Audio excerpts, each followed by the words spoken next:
The elevated train screams against the wet brick of the warehouse across the street, a metallic shriek that cuts through the hiss of the rain. It's late, maybe 3 in the morning, here at the switchyard. Time just melts. The diner is a 24/7 island of flickering light in the industrial gut of Greyhaven, and I'm its keeper for the graveyard shift. The neon sign outside, the one with the cracked coffee cup, buzzes and clicks in the storm.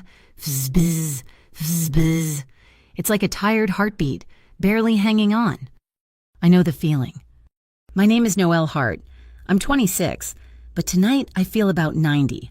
By the dim light of the university library, I'm an art student trying to wrestle meaning out of charcoal and canvas. But by the harsh fluorescence of the switchyard, I'm just a barista, the buffer between tired truckers and the caffeine they need to make it another 100 miles. I'm the dictionary definition of underdog. My mom's medical bills have piled up into a mountain of debt I can't even see the top of anymore. My landlord, Edel Pierce, a man who smiles like an oily rag, just slipped a notice under my door about a rent stabilization increase, which is just polite talk for doubling what I owe. My self-defense training consists of exactly 1 keychain pepper spray that's probably expired. My main survival tactic, a smile, a tight, brittle, everything is fine smile that I use to de-escalate, to appease, to make myself smaller. It's not working so well tonight. The trio in booth 4, college kids drowning in cheap lager and entitlement, are getting loud. One of them, wearing a baseball cap backward, snaps his fingers. Hey, sweetheart, more coffee. And how about a smile with it this time? I feel the familiar, hot crawl of anxiety up my neck. I force the smile. You got it, coming right up. My hands are shaking. I grab the lukewarm pot, but as I turn, I slosh a dark puddle onto the counter. Damn it, I whisper, grabbing a rag. My knuckles are white as I scrub the stain, the smell of burned coffee filling my nose. The shaking won't stop. The front bell jingles, but the sound is swallowed by a blast of cold, wet air that smells like Lake Michigan and diesel fumes. The rain swirls in, plastering trash against the windows. 2 men step inside. And just like that, the entire atmosphere of the diner shifts. The air pressure drops. The man in front commands the space. He's not huge, but he's dense. He wears a black suit, the kind that costs more than my car, tailored so perfectly it looks less like clothing and more like a second skin. It's damp from the rain, clinging to broad shoulders. His dark hair is slicked back, and his face is all sharp angles and stark beauty. He's beautiful in the way a panther is beautiful, dangerous. Silent and cold, his shirt cuffs are rolled back exactly twice, exposing his forearms and his scars. Even from here, I can see them, pale, silvery lines that cross his skin, disappearing under the sleeve. The man behind him is a different story. He's built like a refrigerator, and his eyes are busy. He doesn't look at anything, he scans everything. He clocks the drunk kids in booth 4. He clocks me behind the counter. He clocks the back exit by the restrooms. His gaze is a physical weight, an inventory of every possible threat. The beautiful one approaches the counter. He doesn't look at the menu board, sticky with years of grease. His eyes, dark and unreadable, settle on me. Black Americano, he says. His voice is low, precise, without a trace of the flat Midwest accent that fills this diner. 2 shots. Sure, I manage, my voice sounding thin. I turn to the wheezing espresso machine, my hands still trembling as I lock the portafilter in place. I can feel him watching my every move. I pull the shots, pour the hot water, and slide the steaming cup across the counter. That'll be $4.50. He doesn't pull out a wallet, he pulls out a money clip, peeling off a crisp $20 bill. As he extends his hand, the overhead light catches his face, and I see it clearly for the first time. It's another scar. This one is different. It's a thin, pale line that starts near the high arch of his cheekbone and pulls down, ending just beside the corner of his mouth. It creates a permanent, tiny kink in his upper lip, like the ghost of a crooked smile. And I laugh. It just escapes, a short, stupid, high-pitched hiccup of a laugh. The world stops. The drunk guys go silent. The man behind him tenses, his hand moving slightly inside his jacket. My face burns. Burns. "Oh my God," I stammer, my hands flying up to cover my mouth. "I'm so sorry. I wasn't laughing at you. I was thinking about my latte art from earlier. It was a disaster. I tried to make a leaf and it looked like a potato." My voice trails off. I'm babbling. He just continues to look at me. There's no anger in his eyes, no offense, just a quiet, unnerving curiosity. He tilts his head, just slightly, like I'm a puzzle he's idly considering. "Want to know how I got them?" he asks. His voice is perfectly dry. My heart hammers against my ribs so hard I feel it in my throat. This is it. This is the moment the ground gives way. The intersection of my tiny, desperate world and whatever world he belongs to. Before I can form a single word, a different kind of trouble flares up in the back corner. Bram Kittredge. I despise Bram. He's a parasite in a cheap suit, a loan shark for the digital age. He hangs around the switchyard nursing a single flat soda for hours, preying on the desperate. He works for some predatory app called QuickMint, the kind that offers you instant cash at interest rates that would make a loan shark blush. Tonight, he's zeroed in on Chloe, the new intern. She's barely 19, sweet and terrified of her own shadow. He has her pinned in the corner booth, his arm slung over the back, his greasy smile too close to her face. "It's just a small setup fee, kid," he's saying, his voice a slick whisper I can hear even from here. "Everyone needs a little help sometimes. Just sign, and your problems are over."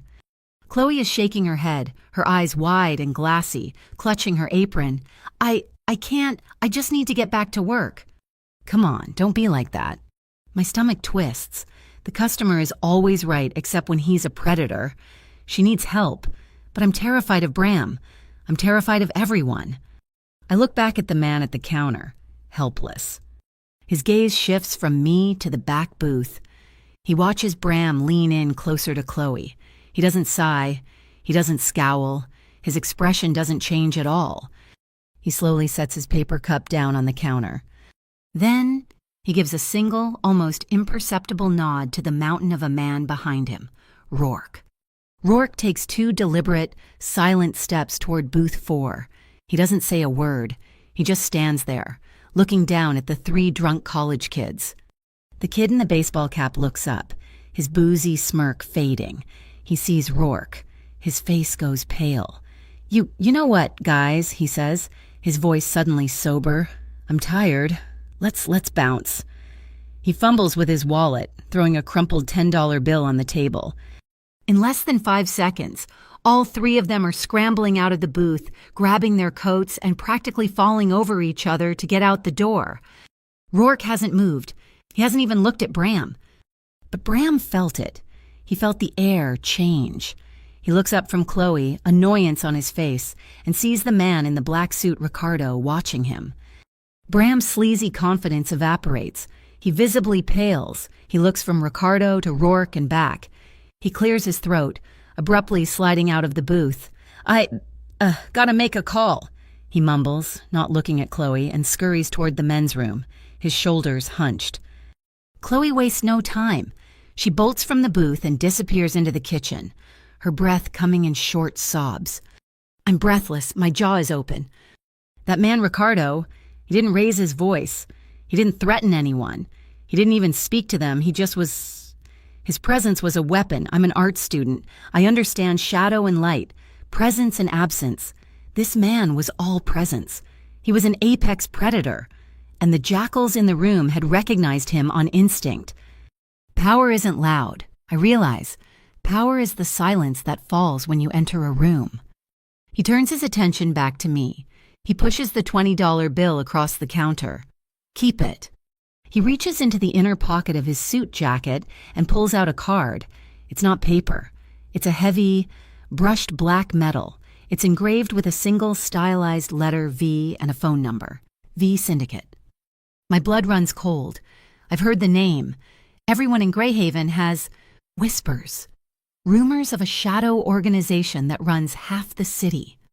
He places the card on the counter and slides it toward me. "When Quick Mint comes collecting," he says, his voice flat, matter of fact. "Call." He knows. He knew exactly who Bram was, exactly what he was doing. My hand is shaking so badly I can barely pick up the card. It's freezing cold to the touch. Heavy. I'm not involved with them, I whisper. It's mostly true. I haven't taken their poison money. But the image of my landlord, Adel Pierce, flashes in my mind. The rumors I've tried to ignore that Pierce pushes tenants to the brink, and Bram Kittredge is always waiting in the wings to offer a solution. They're connected. The fear is so thick in my throat, I can barely breathe. The storm outside chooses that moment to get worse. The wind rattling the big plate glass windows. The lights in the diner flicker, casting the room in a strobe of yellow light and deep shadow. Ricardo and Rourke turn and walk to the door.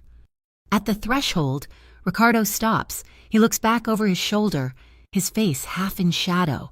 The scar on his cheek pulls at his mouth, and this time, it's definitely a smile. Or half of one. It's the coldest smile I've ever seen, but it's not unkind. "Don't smile when you're scared," he says, his quiet voice cutting right through the howl of the wind. They like that. And then he's gone, swallowed by the rain and the night. I stand there for a full minute, my heart a trapped bird in my chest, the metal card heavy and cold in my palm. Tap, tap, tap. I jump, startled. It's not Ricardo. It's two other men, standing outside in the rain. They're wearing cheap, identical raincoats and bland expressions. They don't come in.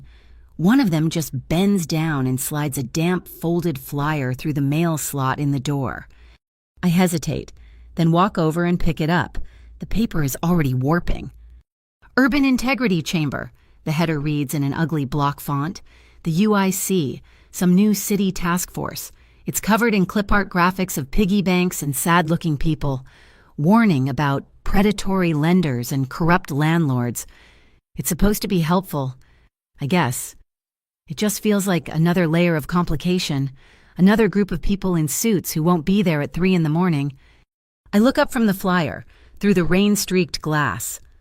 Across the street, half hidden in the alley beside the warehouse, a dark sedan is parked. It has no license plates. As I watch, its headlights flash on, once. A brief, blinding flare that illuminates the entire front of the diner, catching me in the window like an insect pinned to a board. Then, just as quickly, the lights click off. The car doesn't move, it just sits there, watching. A new kind of dread, sharper and colder than the draft from the door, settles deep in my bones. They weren't just watching the diner, they were watching me. They saw the drunks. They saw Bram. And they saw Ricardo Costa leave. I got home just as the gray, watery light of dawn started to stain the sky, my shoes squelching with rainwater. The shift had ended 4 hours ago, but I'd been scrubbing grout, trying to burn off the adrenaline from the encounter with Ricardo Costa. The black metal card was tucked in my bra, heavy and cold against my skin. The sedan from across the street was gone, but the feeling of being watched hadn't left me. I just wanted 3, maybe 4 hours of sleep before I had to face my landlord. But he had faced me first. It was taped to my apartment door, not slipped underneath, but taped right at eye level, an aggressive white square. Notice of mandatory building overhaul. My breath hitched.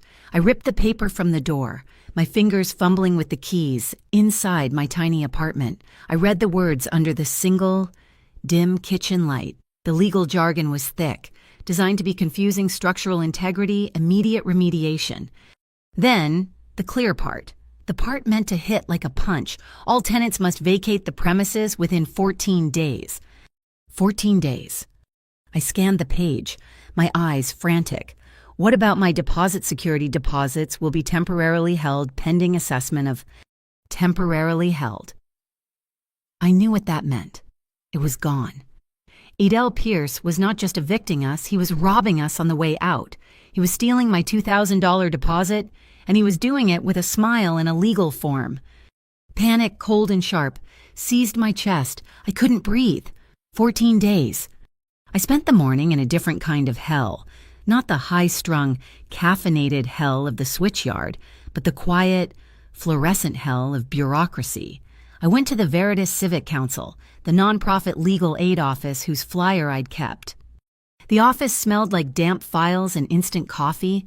A caseworker named Michael, who looked as tired as I felt, listened patiently. He nodded, his face grim. "It's happening all over the Harbor District. Miss Hart, Edel Pierce is efficient." "But it's not legal." "Right," I pleaded, holding up the notice. 14 days. He can't just... "He can if he claims structural hazard. It's a loophole." He tapped the UIC flyer I'd brought from the diner. "That new task force, the Urban Integrity Chamber. They've got a program for this, but..." "But what?" "They need a smoking gun. You can't just fight the eviction. You have to prove why you're being evicted. You need hard proof of collusion between Pierce and a lender, like that Quickman outfit." My blood ran cold, the very name Ricardo Costa had warned me about. "If you can prove Pierce is forcing tenants into default so that Quickmint can seize their assets, then the UIC has a case," Michael explained. "But without that, I'm sorry. It's just your word against a landlord with a team of lawyers." I left with a pamphlet on tenant rights that felt as useful as a paper umbrella in the storm outside. I was so lost in my head, so buried in the map of my own defeat, that I took the shortcut home. The alley between the laundromat and the bodega. It was a stupid, rookie mistake. Well, Miss Hart, just the lady I wanted to see. Bram Kittredge stepped out from behind the dumpster, blocking my path. He wasn't alone. 2 men, both wearing identical black windbreakers, flanked him. They were big, solid, and had the same dead-eyed expression as the fish in the bodega's icebox. My heart didn't just jump. It tried to climb out of my throat. I backed up against the wet brick wall. "I heard about your little housing trouble," Bram said, his voice oozing fake sympathy. He took a step closer, and I smelled the stale cigarettes on his breath. Terrible, just terrible. But you know, I'm in a position to help. "I don't want your help, Bram," I said, my voice shaking. "Oh, it's not help. It's a loan, an extension package. We call it. Covers your deposit on a new place. First month's rent, moving expenses, whatever you need. Just a small setup fee." He held out a tablet, the Quickmint logo glowing on the screen. "No?" His smile tightened, the grease turning to venom. "See, I don't think you heard me. Your landlord, Edel, he and I are partners. He really wants his tenants to land on their feet, and he'd be very disappointed if you refused my offer." One of the thugs took a step forward. "Just sign the tablet, sweetheart." I fumbled in my pocket for my phone. I wasn't thinking about the pepper spray. I was thinking about what Michael said. Proof.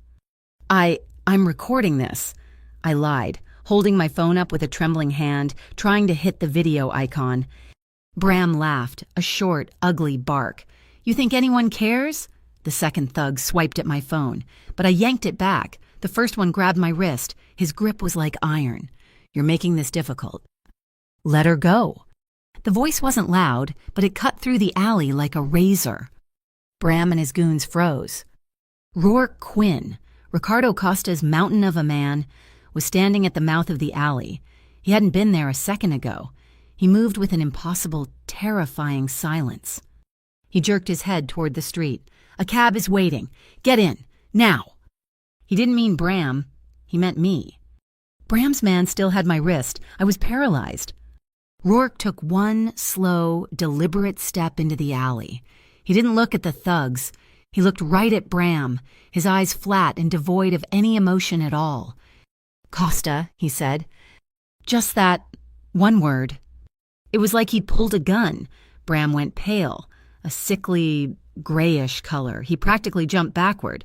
Hey, Rourke, I didn't know she was with you. We were just offering assistance." The thug released my wrist so fast I stumbled. "Go," Rourke commanded. I didn't need to be told a third time. I scrambled past them, my breath sobbing in my chest, and burst onto the street, a black town car, not a cab, was idling at the curb. The back door was already open. I dove inside. I looked back through the tinted window. Rourke was still standing there. He hadn't drawn a weapon. He hadn't raised his voice. He just watched. Bram and his two thugs backed away slowly, disappearing into the other end of the alley like rats vanishing into a drain. The car pulled smoothly into traffic. I was shaking so hard my teeth chattered. I had the driver drop me at the university. I was late for my midterm review, but I felt like if I went back to my apartment, I'd fall apart. I needed to see something normal. I walked into the studio, my portfolio clutched in my hand. Professor Davies was pinning up another student's work. He looked at me over the rim of his glasses, his expression not unkind, but firm. "Noelle," he said quietly, pulling me aside, "your project." "I have it right here," I said, my voice hoarse. He held up a hand. "I'm afraid I can't accept it. The bursar's office has flagged your account." "What?" "Your tuition payment is past due. Until the hold is cleared, you're not officially enrolled. I can't grade your work." It was a wall, a solid, unmoving, brick wall. The eviction notice, the thugs in the alley, and now this. I walked out of the studio, sat on the cold stone steps of the art building, and finally let the tears come. I pulled a crumpled deposit slip from my bag and grabbed a charcoal pencil. I didn't draw. I made a map. A map of the cage I was in. Mom's meds. A circle. $600 a month, new app deposit plus rent. A bigger circle. At least $2,000. Probably more. Tuition, the biggest circle. $3,500. I stared at the black, smudged circles. It wasn't a map. It was a prison. Every wall was made of money I didn't have. Every door was locked. My phone buzzed in my pocket. I ignored it, wiping my face. It buzzed again. A text from a restricted unknown number. 7 words. Dyer Square Park, 9 p.m., bench 6. It didn't need a name. At 8:55 p.m., I was there. Dyer Square Park was a sad patch of dead grass and cold iron benches, cut in half by the clattering streetcar line. The air was cold, smelling of the lake and damp earth. He was already there, sitting on bench 6, under the flickering yellow gas lamp. Ricardo Costa. Tonight, he wasn't wearing the flawless suit. He wore dark trousers, boots, and a heavy dark wool coat with the collar turned up. He looked less like an executive and more like a ghost, perfectly at home in the shadows. I sat on the opposite end of the long bench, a good 6 feet of space between us. I clutched my thin jacket. We sat in silence for a long time. The only sound was the clack-clack hiss of the streetcar as it rounded the perimeter. He didn't look at me. He was watching the streetcar pass, its windows full of yellow light and tired faces.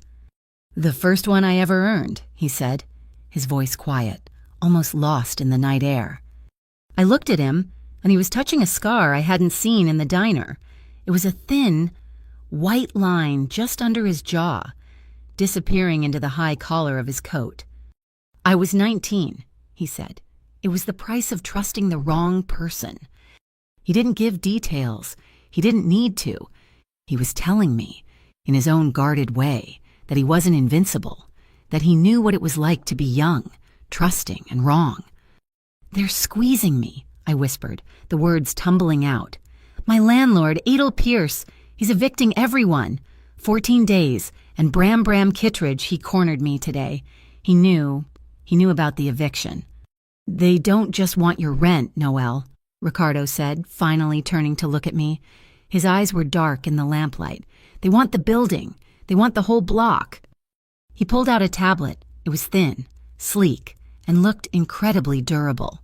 He tapped the screen, and a diagram lit up, glowing in the dark. It was a map, an ownership chart. "Frontier Harbor, LLC," he said, tapping a box at the top. "A shell company. It owns your building, and the warehouse across from the switchyard, and the bodega in the alley." He traced a glowing line with his finger. "Frontier is run by Adel Pierce. He manages the properties. Bram Kittredge. He secures the transitions. He pushes people like you to the brink. When you default, QuickMint steps in. Frontier rescues the property for pennies on the dollar. The map went higher. Another line. It all flows up, he said, to a city councilor named Walsh, and from Walsh, his finger landed on the final box, to the Metropolitan Security Authority. My breath caught. The MSA, the Security Authority. They're police. They're a corporation with badges, he corrected, his voice flat. This isn't about rentals. Noel, this is about laundering money. Your neighborhood is just the machine they use to wash it. I stared at the glowing, intricate map of my own destruction. It was too big, too deep. You're a criminal, I said. It was a stupid, obvious statement, but it was the only thing my brain could find. He didn't deny it. He didn't even blink. Yes. He turned on the bench to face me fully. I'm also the thing they're afraid of. He motioned to the dark city around us. You have a choice. You can keep going back to Veritas. You can file reports with the UIC, who are probably funded by the same people on that chart. You can try to swim with the sharks by yourself. He paused, letting the weight of that settle on me. Or, he said, his voice dropping, you can accept my help. I can protect you. I can protect your mother. A spike of hot, defensive anger shot through me. You've been watching me. The sedan outside the diner last night wasn't mine, he said simply. You're already being watched, Noel. The difference is, I'm offering you a shield. The fight went out of me, replaced by the crushing weight of reality. My pride was a thin, useless jacket in a blizzard. My pride wouldn't keep my mother safe. My pride wouldn't stop Ed L. Pierce. My pride wouldn't pay my tuition. I looked at my hands, chapped and raw from the diner's disinfectant. I took a deep, shuddering breath. I agree. My voice was small, but it didn't shake. But I have a condition. His expression didn't change. He just waited. No one gets hurt because of me, I said, meeting his gaze. No killing. I won't be the reason for that. I won't. I expected him to laugh, to tell me I was naive, that this was the real world. He looked at me for a long, silent moment. I could see the yellow lamp reflected in his dark eyes. I'll choose the cleanest way possible, he said. It wasn't a yes. It was a negotiation, an ambiguous promise that was the most I could hope for in this world of gray. He stood up, sliding the tablet back into his coat. Rourke will take you home. He started to walk toward the street. I stood up, following him. As we left the small circle of lamplight, I felt a strange buzzing, a high-pitched, electronic whine. I looked up, past the bare branches of the trees. Is that a drone? He said. He had stopped. His eyes were fixed on a tiny, blinking red light hovering high above the park. He must have known it was there the whole time. His face, which had been almost open just a second before, shut down completely. It turned to granite. They're recording. We reached the curb. The same black sedan from the alley pulled up, Rourke at the wheel, just as I reached for the door handle. A taxi, going way too fast, cut the corner. Its horn blared, a sound that ripped through the night as it jumped the curb, its tires screeching on the wet pavement, heading right for me. I screamed, instinctively stumbling backward. In a fraction of a second less than a heartbeat, Ricardo moved. He didn't push me. He grabbed my arm, yanked me back against him, and twisted his body, putting himself between me and the car. It was over in an instant. The taxi swerved, its tires smoking, and sped off into the night. My heart was a trapped bird. I was plastered against his front, my face pressed into the rough wool of his coat. I could feel the solid, unyielding muscle of his chest, smell a faint, clean scent of soap and cold night air. He held me there for 1 second, 2, a protective, instinctive shield. Then he stepped back, his hands on my shoulders, setting me upright. His face was unreadable. Get in the car. I scrambled in, my legs feeling like jelly. I looked back as Rourke pulled away. Ricardo wasn't looking at me. He was standing on the curb, his gaze fixed on the sky where the drone was now moving away. His eyes were dark and cold. He knew exactly what had just happened. The watchers hadn't just seen us meet. They had seen him shield me. And in that one tiny, instinctive gesture. They had found a new target. They had found his weakness. 24 hours after I'd agreed to his protection, I was standing in the antiseptic-smelling corridor of the River's End nursing facility, my stomach twisting itself into a pretzel. This was the first test. This was where his world, all shadows and silent violence, slammed directly into mine. My mom's world? I had come to give her the update on the building repairs, to lie to her that Edel Pierce was a good guy and that I'd found a great new place already. I didn't expect him to come. He'd been waiting in the lobby, dressed not in the imposing suit, but in dark gray trousers and a black cashmere sweater that made him look softer, younger, almost normal. And he was holding flowers, not a giant, ostentatious bouquet of roses, but a simple, tasteful spray of yellow tulips wrapped in brown paper. It was so normal that it was the most bizarre thing I had ever seen. "You can't come up," I'd hissed, my face burning. This is my mom."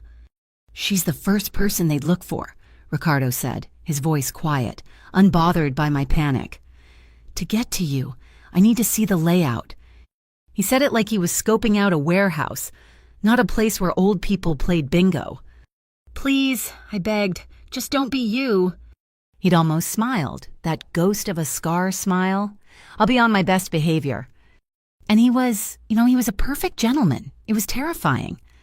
My mom, Alice, was sitting up in her recliner by the window, a blanket over her knees, her eyes still sharp and bright despite everything, lit up when she saw me, then widened with polite curiosity when she saw Ricardo. "Mom, this is a friend. Ricardo, he helped me with a flat tire once." My lies sounded pathetic, even to me. Ricardo stepped forward, handing her the tulips. "Alice, it's a pleasure." My mom took the flowers, her cheeks turning a faint pink. "Oh, aren't you just lovely?" she said, her voice warm. "Noelle, why haven't you brought this one around before he's got manners?" I wanted to crawl into the air conditioning vent. He was a natural. He charmed her. He asked her about the awful landscape painting on the wall. He listened, really listened, as she talked about her physical therapy. He was, as she'd put it, an old-fashioned gentleman. And all the while, I could see his eyes. He wasn't just listening. He was cataloging. He clocked the single nurse on duty at the station down the hall. He noted the security camera, the exit sign, the flimsy lock on her door. A nurse bustled in, a grumpy woman named Brenda. "All right, Alice, time for your pressure check." She was curt, ignoring me and giving Ricardo a suspicious look.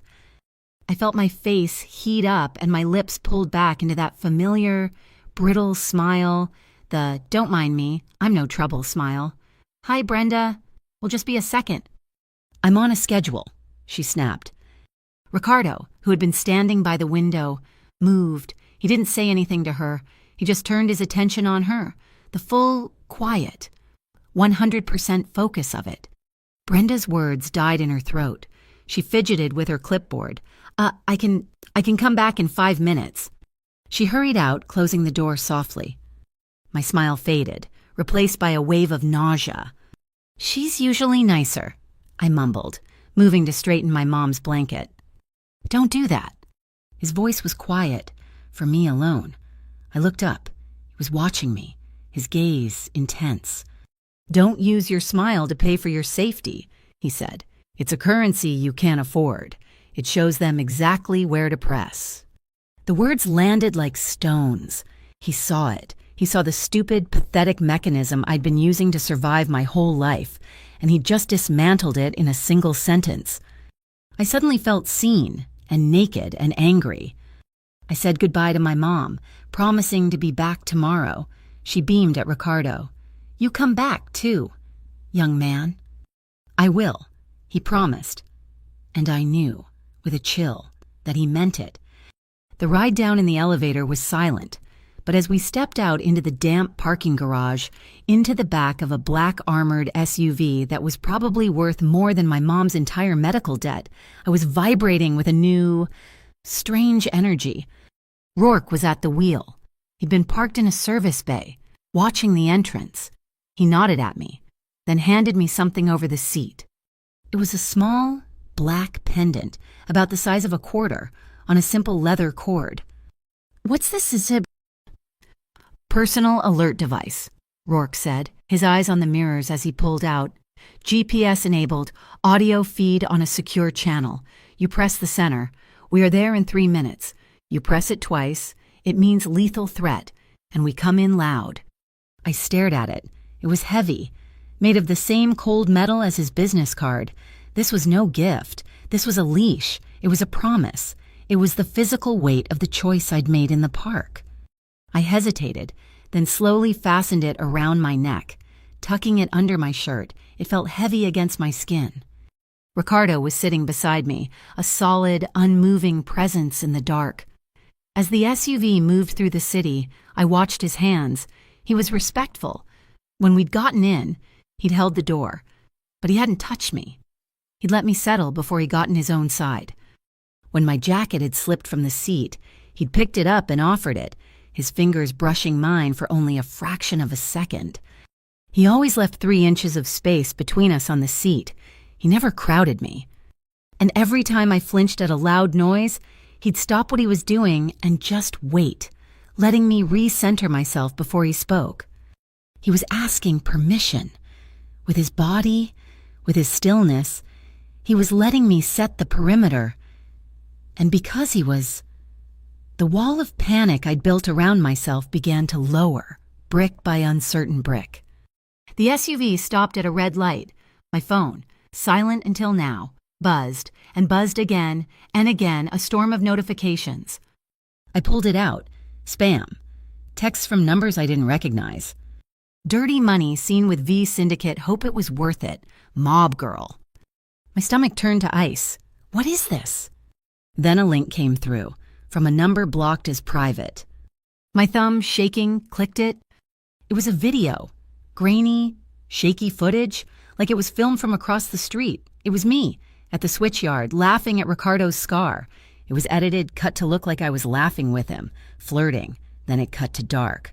Blurry footage of us on the bench in Dyer Park, then a still, zoomed-in shot of the taxi screeching, and him pulling me against his chest. The text underneath read, Greyhaven art student Noelle Hart, new plaything for V Syndicate boss. How much for tuition? I couldn't breathe. This was Bram. This had to be. It was his brand of psychological poison. My school, I whispered, the phone slipping from my hand. My mom. If they see this, if the university. Ricardo took the phone. His face, as he watched the video, was utterly blank. He didn't get angry. He got still. He just declared war, he said, his voice flat. He handed the phone back. I have to go home. What hide? My apartment was the first place they'd look. Ricardo turned to me. He hesitated, for the first time. You can't go back to your apartment, Ian, he said.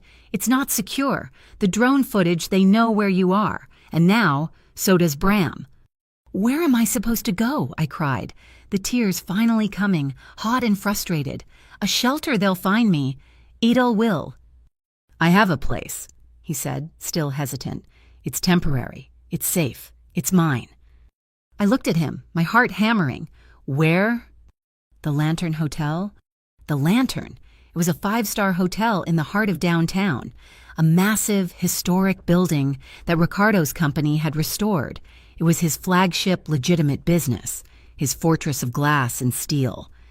20 minutes later, we were pulling into a private underground garage, not the public one, but even here, they were waiting. We stepped out of the SUV and walked toward the private elevator. Flash. A man in a cheap gray suit stepped out from behind a concrete pillar, a professional camera held to his face. Flash. Flash. Rourke moved. He was a blur. He didn't just stop the man. He absorbed him, slamming him against the pillar with a sickening thud. The camera clattered to the ground. Rourke grabbed the man by the front of his jacket, lifting him off his feet. Who do you work for?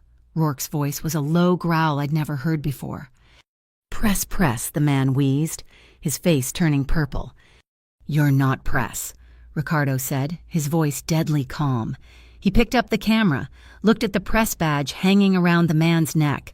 Federal Citizens Bureau, the FCB. He looked at the man. Or is this Ed L. Pierce's new payroll? Ricardo looked at Rourke, then at the camera. He hated this. A public scene. Let him go, Rourke. Rourke looked at him like he was insane, but he dropped the man, who collapsed, coughing. Let's go, Ricardo said to me, his voice tight. He didn't go for the elevator. He grabbed my elbow and steered me toward a heavy steel door marked Staff Only. Take his memory card, Ricardo said over his shoulder, and his badge. Then let him go. I don't want a scene. He pushed us into a brightly lit service hallway. His hand, which had been on my elbow, moved. It came to rest on the small of my back. It wasn't a grab. It wasn't a push. It was a guide, a placement. His palm was broad and incredibly warm, a solid point of contact against my thin shirt. It wasn't invasive. It wasn't possessive. It was just there, firm, certain, and protective. And my entire nervous system lit up like a switchboard. He guided me through a maze of stainless steel kitchens, past linen closets, and into a service elevator.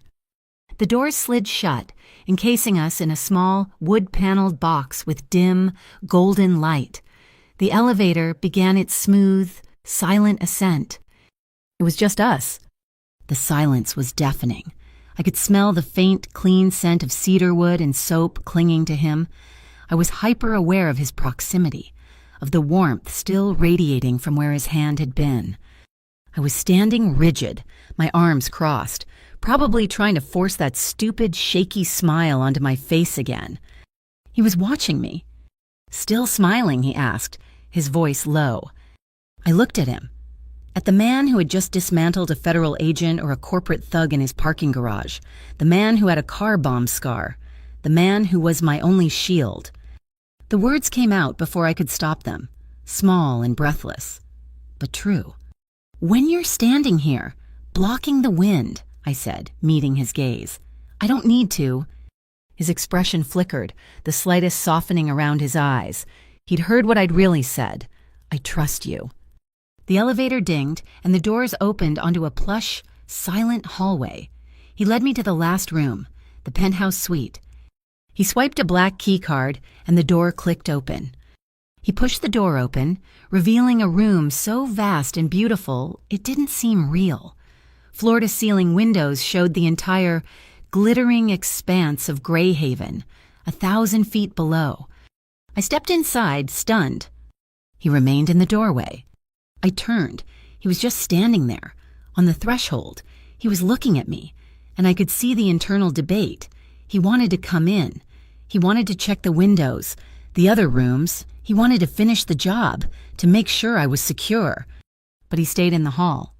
He was giving me the choice. He was giving me the space. He was proving, in that one small, powerful gesture, that he was not Bram. He was not Adele. He was not a man who took...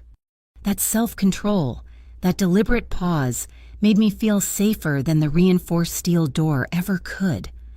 The North Line Circle, he said, breaking the silence. His hand went to his chest, just over his heart. They left a package in my car. About 5 years ago, this, he touched his chest, is from a piece of the windshield. He was sharing another piece of himself, another scar. I finally found my voice. It was barely a whisper. Why are you still alive? I wasn't asking about the bomb. I was asking everything.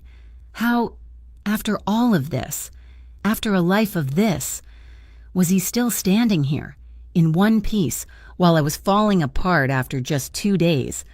He looked at me, and his gaze was so direct, so heavy, it felt like a physical touch.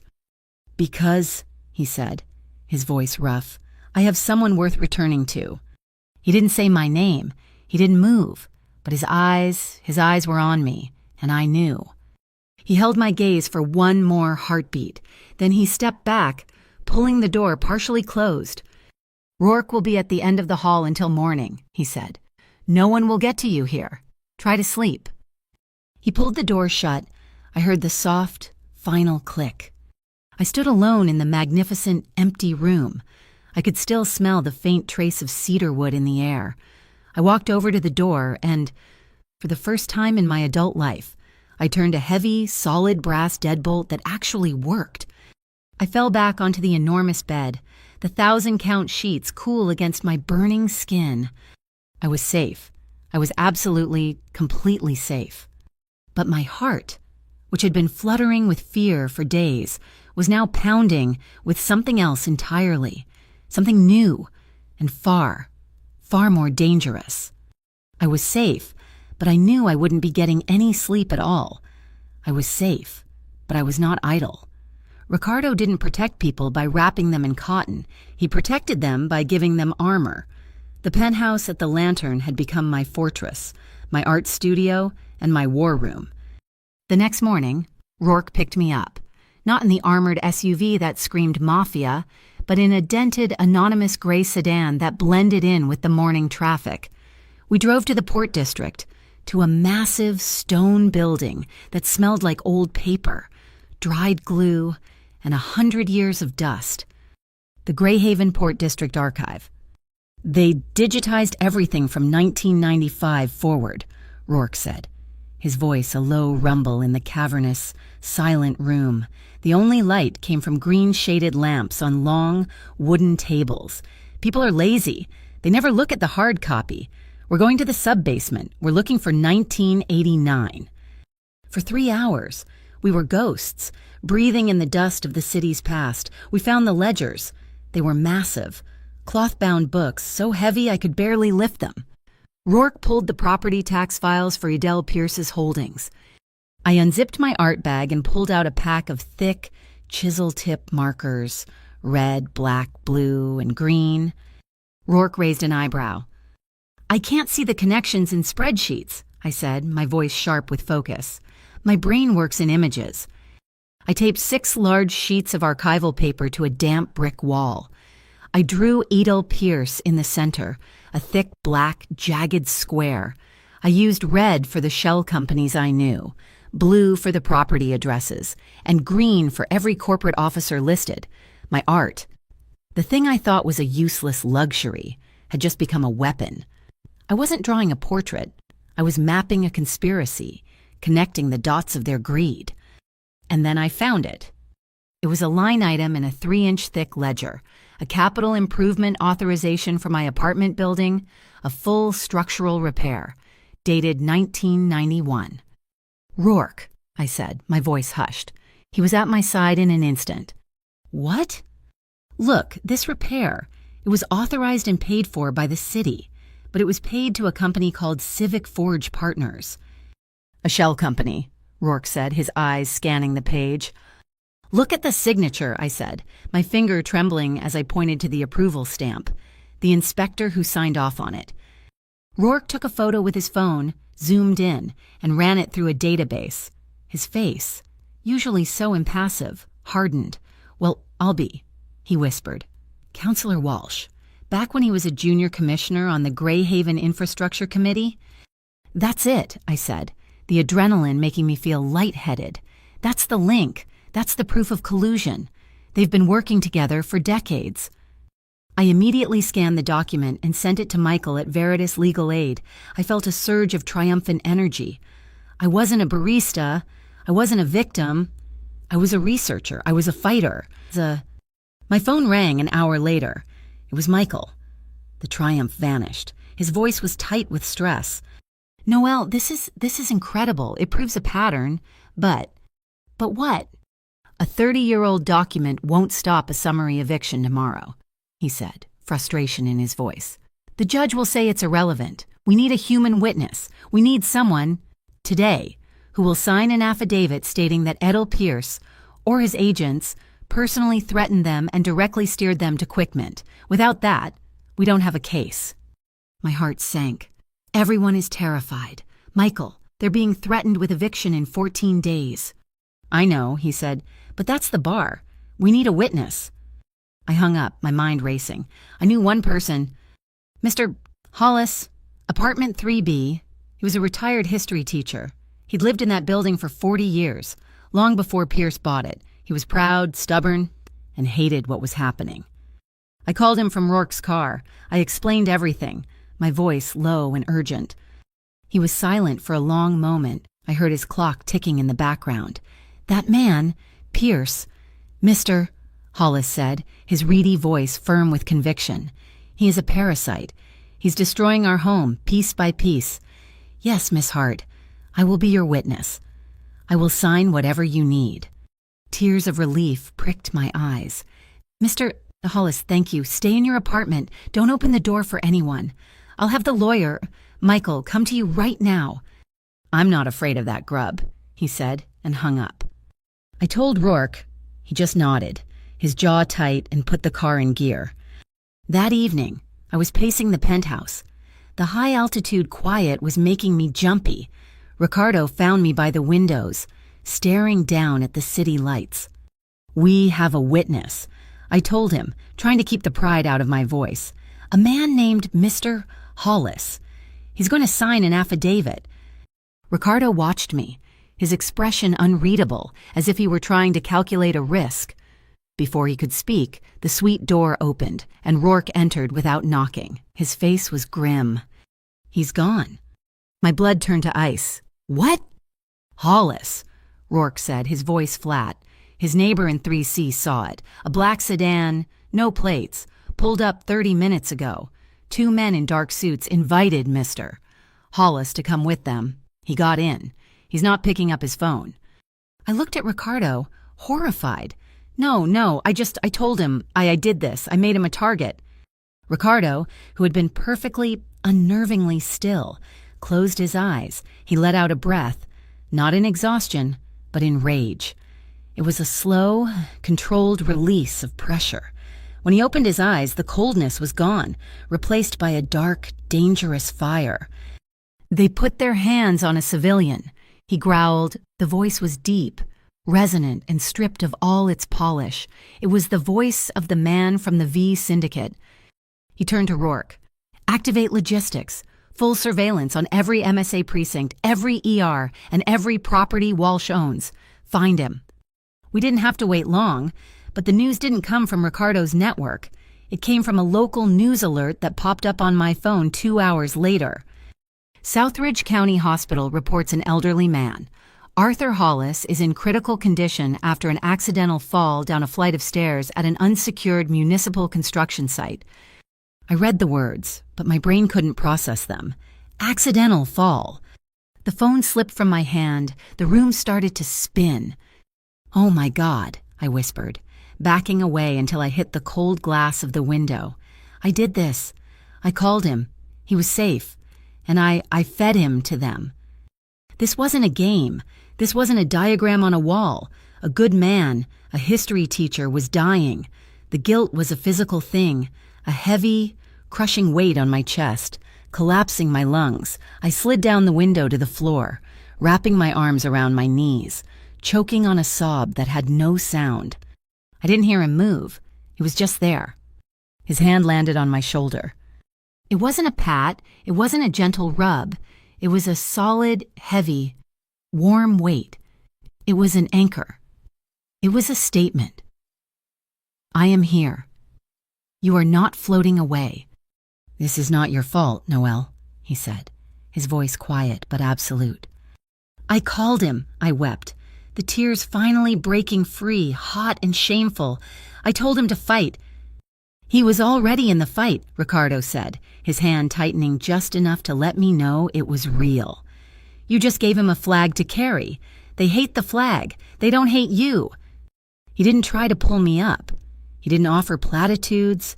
He just knelt beside me, his hand on my shoulder, a silent, immovable object in my hurricane of guilt. And for the first time, I didn't just accept his protection as a bad bargain. I needed it. I leaned sideways, just an inch, until my head rested against the solid muscle of his thigh, and I let myself shatter. He just stayed, an anchor in the dark. The grief burned out, leaving something else in its place, something cold and hard, rage. I wiped my face, my hands shaking. I looked up at him. How do we make them pay? He looked at the diagram of my marker-drawn map, which Rourke had brought back and pinned to the wall. Not in the alleys, they're too messy. Not in the courts, they own them. He tapped the center of the chart. We hit them in the wallet. Rourke, who had been working silently at the desk, spoke. We found their drain. Bram isn't just signing people up for loans, he's making them sign data-sharing contracts. It's a trap. If they sign, QuickMint gets their data. If they refuse to sign, an anonymous complaint about their apartment gets filed with the utility board, and their power and water are cut off for emergency inspection. He gets them either way.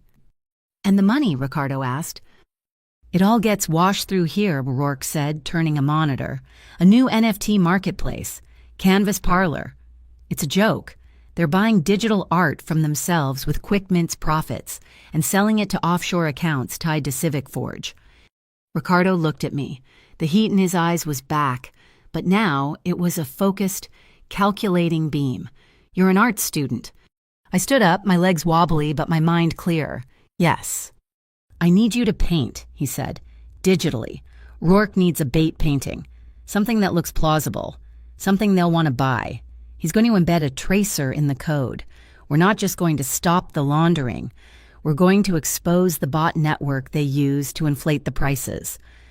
For the next 6 hours, I didn't sleep. I worked on a high-spec laptop. I painted. I poured all my grief and my rage onto the digital canvas. It was an abstract, full of shattered gray lines and a deep, angry, bleeding red. I called it Hollis. Rourke embedded his code, and we uploaded it from a fake artist account. We watched for an hour, nothing. Then ping. Sold, Rourke said. $10,000. Another ping. Sold again. $25,000. And again, $70,000. Wow, we're in, Rourke said, his fingers a blur on the keyboard. The bots are live. They're all running through a single, encrypted server. And that server is beautiful. It's physically located in the sub-basement of the MSA headquarters. We had them. The digital thread connected all of them. Ricardo was on the phone with his legal team, the high-powered Lexium firm, speaking in low, clipped tones, arranging the strike. And then the private elevator to the penthouse dinged. Rourke was at the door instantly, his hand inside his jacket, peering through the peephole. MSA, he hissed, backing away.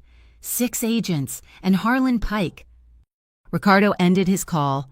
He walked to the door, perfectly calm, as if he were expecting pizza. A heavy fist pounded on the door. Thud, thud, thud! Ricardo opened it. Harlan Pike stood there, a thin, satisfied smirk on his face. He held up a badge. Ricardo Costa, we're conducting a security check. We've had a report of an unauthorized data mining operation originating from this hotel. He was trying to flip our script. Do you have a warrant, Inspector? Ricardo asked, leaning against the door frame, blocking the entry. We have a municipal order, Pike said, shoving a paper forward. That's not a warrant. Ricardo didn't budge. Just then, the second elevator dinged, the doors opened, and 3 men in suits that cost more than my tuition stepped out. Inspector Pike, the lead lawyer said, his voice dripping with condescending authority. I'm Aaron Jeffries from the Lexium firm. We represent this hotel. That order is for a public utility inspection, not a private penthouse raid. You and your men will wait in the lobby while we review this.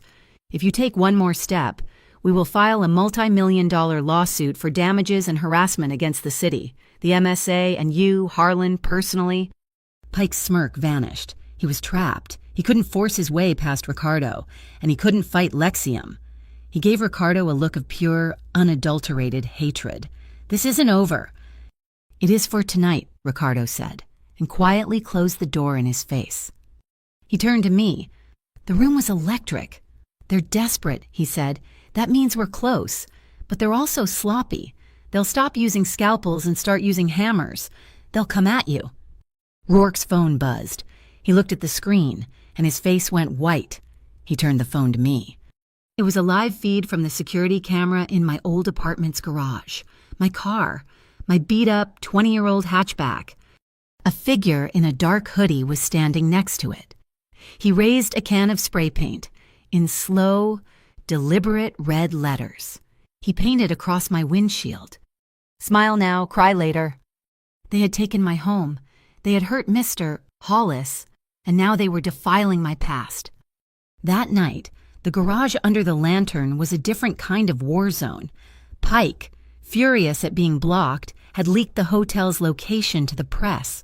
When Rourke tried to move me to a different car, a dozen paparazzi swarmed us, their flashbulbs exploding like small bombs.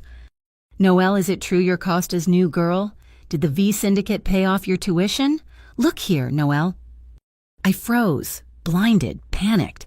My hand flew up to shield my face, my lips pulling back in that old, familiar, terrified grimace. "Don't." The voice cut through the chaos. Ricardo was there. He'd come from the service entrance. He didn't just step in front of me. He moved to me, backing me against a thick concrete pillar, out of the main line of sight.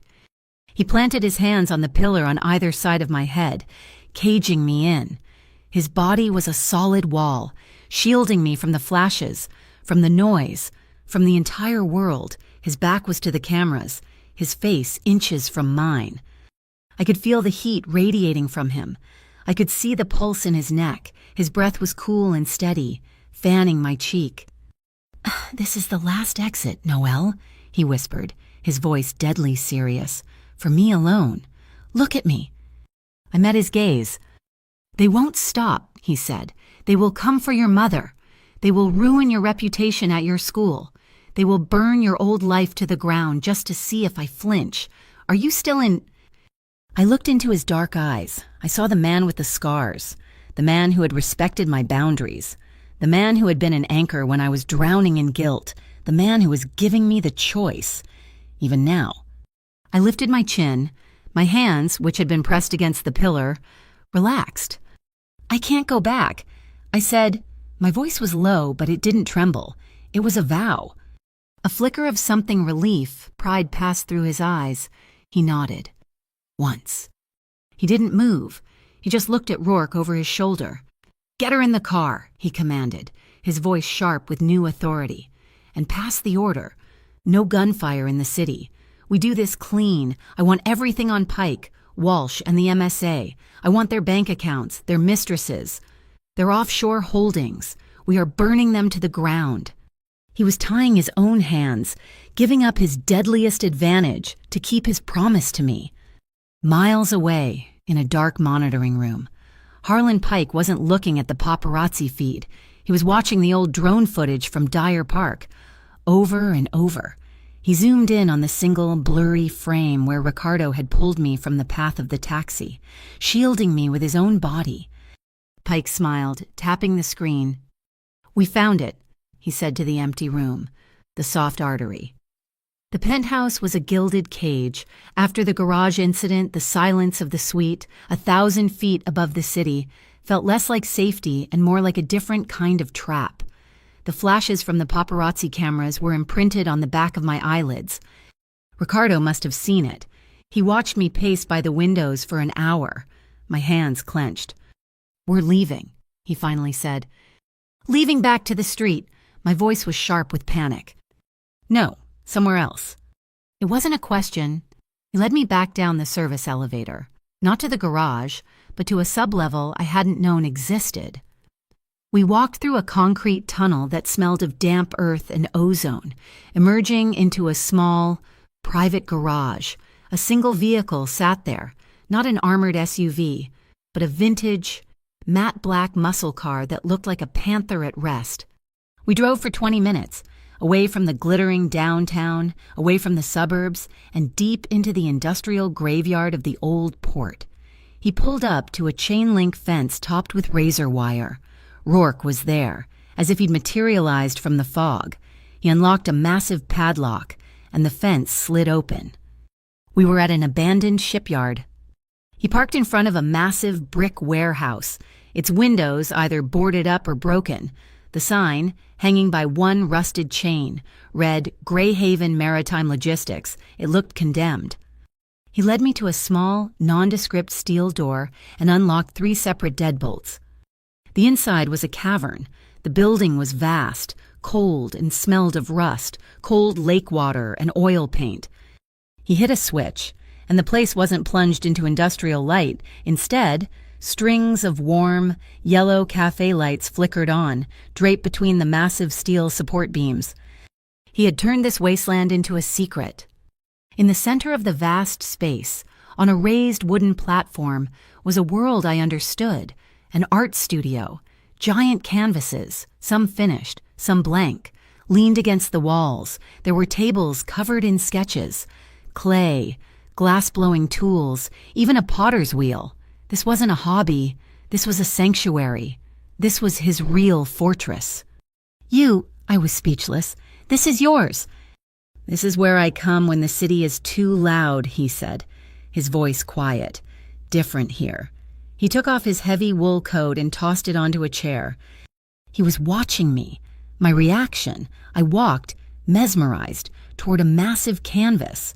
It was a depiction of Greyhaven, but seen from below, as if the viewer were drowning in the lake, looking up at the distorted, bleeding lights of the skyline.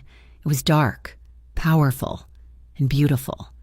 You're good, I said, the words inadequate.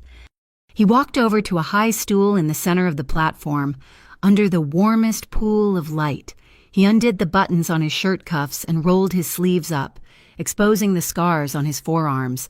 Then he unbuttoned his shirt, pulling it off. My breath caught. He wore a simple, dark gray undershirt, and his chest and shoulders were a map of the violence he'd lived.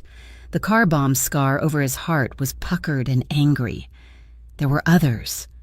Small, circular ones, a long, jagged line across his ribs.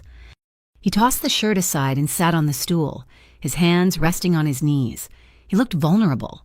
He looked like a piece of scarred, classical sculpture. Paint me, he said.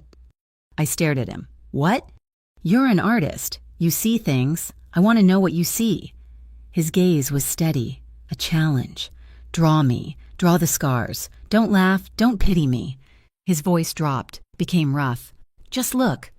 My hands were shaking. This was a test. This was an invitation. This was trust. I walked to the tables, my legs feeling weak. I found what I needed, a large, bound sketchbook, a stick of willow charcoal. I pulled up a drawing bench and sat, a good 10 feet away from him. I opened to a fresh page. Don't move, I said, my voice coming out surprisingly steady. For the next hour, there was no sound but the shh, shh, shh of the charcoal stick whispering across the textured paper. I didn't draw a mafioso. I drew a man.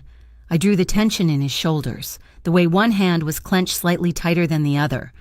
I drew the line of his jaw, the slight downward pull of the scar on his cheek. I drew his skin. I drew the lines that broke the smooth planes of his body. They weren't blemishes. They were history. They were part of his texture. My artist's eye took over. I needed to understand the shape of the scar on his wrist, the one I'd seen in the diner. I put the charcoal down and stood up, walking toward him slowly. He tensed. His eyes snapped to mine. I didn't speak. I just looked at his wrist, then at him, asking permission. He gave a single, terse nod. My hand was trembling. I reached out, my fingers barely brushing his skin. I traced the pale, silvery line.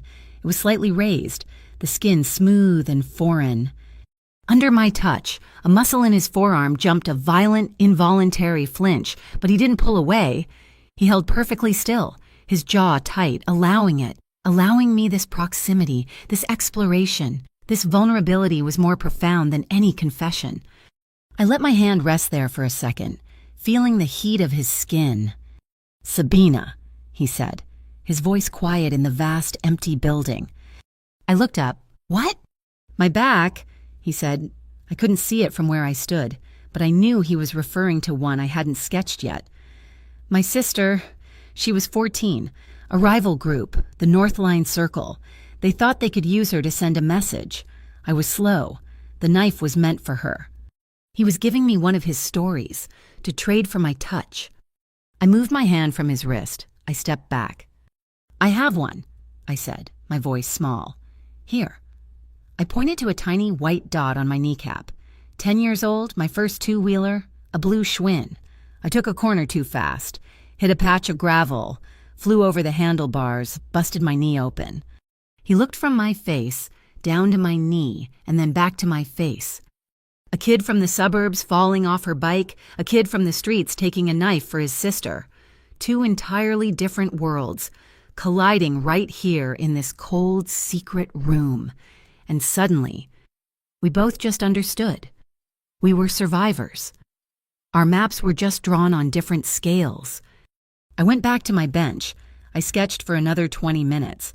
My hand sure now. I added the shadows, the depth. Finally, I was done. I set the charcoal stick down in its wooden tray. The click of the wood was the loudest sound in the world. The silence that followed was heavy. It was charged. I wasn't an artist and he wasn't a model anymore. We were just Noel and Ricardo. I looked at him. He was already watching me. His gaze wasn't cold. Not here. It was hot. It was a question. He didn't move from the stool, but he asked me everything with his eyes. Will you let me? I gave him the same thing he'd given me, a single, slow nod. He stood up from the stool and crossed the space between us in 3 silent strides. He stopped, just inches from me, giving me one last chance to flee. I didn't move. I didn't even breathe. He raised his hand, not to my face, but to the pulse that was hammering at the base of my throat. His fingertips were rough, calloused, and so warm. He just rested them there, feeling my heartbeat. Then he leaned in. The kiss was slow. It was deliberate. It wasn't the frantic, desperate kiss of a movie. It was certain. His lips were firm, and at first, it was just a gentle, searching pressure. He was tasting me, learning me, the same way I had learned his scars. It wasn't a kiss of passion. Not yet. It was a kiss of recognition. My hand came up, hesitant and splayed flat against his chest. I felt his heart, a solid, steady thump, thump, thump against my palm, right over the car bomb scar. It was so strong, so alive. He responded to my touch, and the kiss deepened. It became a conversation. His other hand came up, not to grab me, not to force me, but to cradle the back of my neck. His thumb stroked the sensitive skin just below my hairline. It wasn't a cage, it was an anchor. The air around us seemed to catch fire, a quiet, contained burn. The world outside, the danger, Bram, the MSA had all dissolved. There was only the smell of his skin, the solid beat of his heart, and the incredible, safe warmth of his mouth. He broke away, but only by an inch. Our foreheads rested together. My eyes were closed. My breath was coming fast, but I wasn't scared. A small, breathless laugh escaped me. It wasn't a nervous tick. It wasn't a shield. It was real. He huffed a quiet laugh in return, the air fanning my lips. "I'm not afraid," I whispered, the words catching in my throat. He closed his eyes, his grip tightening just slightly on my neck. He said nothing, but he breathed me in. A long, slow inhale, as if he'd been starving for air. We stood like that for a full minute, just breathing each other in. He eventually pulled back. Though he kept his hand on my neck, he looked at my sketch pad. He nodded once, as if to say, "You saw me." He led me to an old, worn leather sofa sitting on a faded Persian rug in the corner of the studio. He picked up his coat, but instead of putting it on, he sat and pulled me down next to him, draping the heavy wool coat over both of us like a blanket. I leaned my head against his shoulder. His arm came around me, pulling me securely against his side. His jacket fell to the floor, a discarded piece of armor. We just sat, warm and quiet, under his coat, listening to the wind howl outside the warehouse. This was intimacy. It wasn't the penthouse, it wasn't sex. It was this, breathing the same cold air, sharing a coat, my hand resting on his knee, his arm a solid, safe weight around me. "So," I said quietly, my voice muffled, "what kind of coffee do you really like?" I felt the rumble in his chest as he chuckled. "Black. The diner got that right. But from Ethiopia, Yirgachev." Seriously, I smiled. total coffee snob. Guilty, he said. What music do you listen to when you draw? Old jazz, I admitted. Nina Simone, Etta James, something with a soul. He nodded against my hair. We just talked about small, normal things, about the smell of turpentine and the color of the sky before a snowstorm. We were building a bridge, plank by plank, across the chasm that separated our worlds. After a while, the comfortable silence returned. He broke it, his voice more serious. Your mother, he said. River's End isn't secure. Not after today. I'm moving her. I tensed. Moving her where she needs. Green Chapel residence, and he said, it's a private facility, high-end. My organization owns the building. The security is absolute. The care is better. She'll have a private garden. She'll be safe. I didn't argue. I didn't thank him. That wasn't what this was. This was a plan, a joint operation. I just nodded against his shoulder. Okay. A sound. A faint, metallic click from the darkness high above us. In a fraction of a second, Ricardo was on his feet, pulling me behind him, his body a shield. He was staring up into the dark rafters. Rourke, he said, his voice a low command. I hadn't even known Rourke was in the building. A shadow detached itself from the deeper darkness by the door. Up high, Gantry 3, Rourke whispered.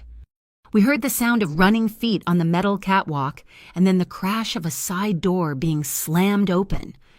Rourke was gone, disappearing into the shadows in pursuit. Ricardo pushed me back toward the solid brick wall, his eyes scanning the darkness. Rourke returned 2 minutes later. His face was hard. Gone. Climbed the old loading gantry and went out through a rusted-out skylight. He was fast. He held up a gloved hand. He'd found something. But he was sloppy. Left this on the rail. He showed Ricardo, then me, a single, fresh boot print in a patch of thick, 30-year-old grease. Ricardo looked from the print to me. His face was a mask of cold, dawning realization. They're not trying to get at me, he said, his voice a low, cold whisper. They're not trying to plant bugs. They're trying to get to you. They know I'm here. They'll use you to make me move. He was right. I couldn't be a secret. I couldn't be his weakness, hidden away in a penthouse or a studio. As long as I was in the shadows, I was a target. So we changed the story, I said, the idea forming sharp and clear in my mind. The rage from Mr. Hollis's accident was back. We have to. Bram and Pike, they're painting me as your plaything, a victim. Ricardo was watching me, his mind clearly working at the same speed. So we give them a different picture, he said, catching my thought. Exactly, I said, stepping away from the wall, my voice gaining strength. Not a victim, not a weakness. A partner, he said, the word landing with the weight of a physical object. The new public face of my legitimate holdings, the head of the Harbor Bright Community Fund. Yes, I said. My heart was hammering. But this time, it was with purpose, not fear. I had a condition. One more. But it's not just about me. We don't just protect me. We save my neighbors. We save Mr. Hollis. We take the whole building back from Adele and Bram. We protect everyone.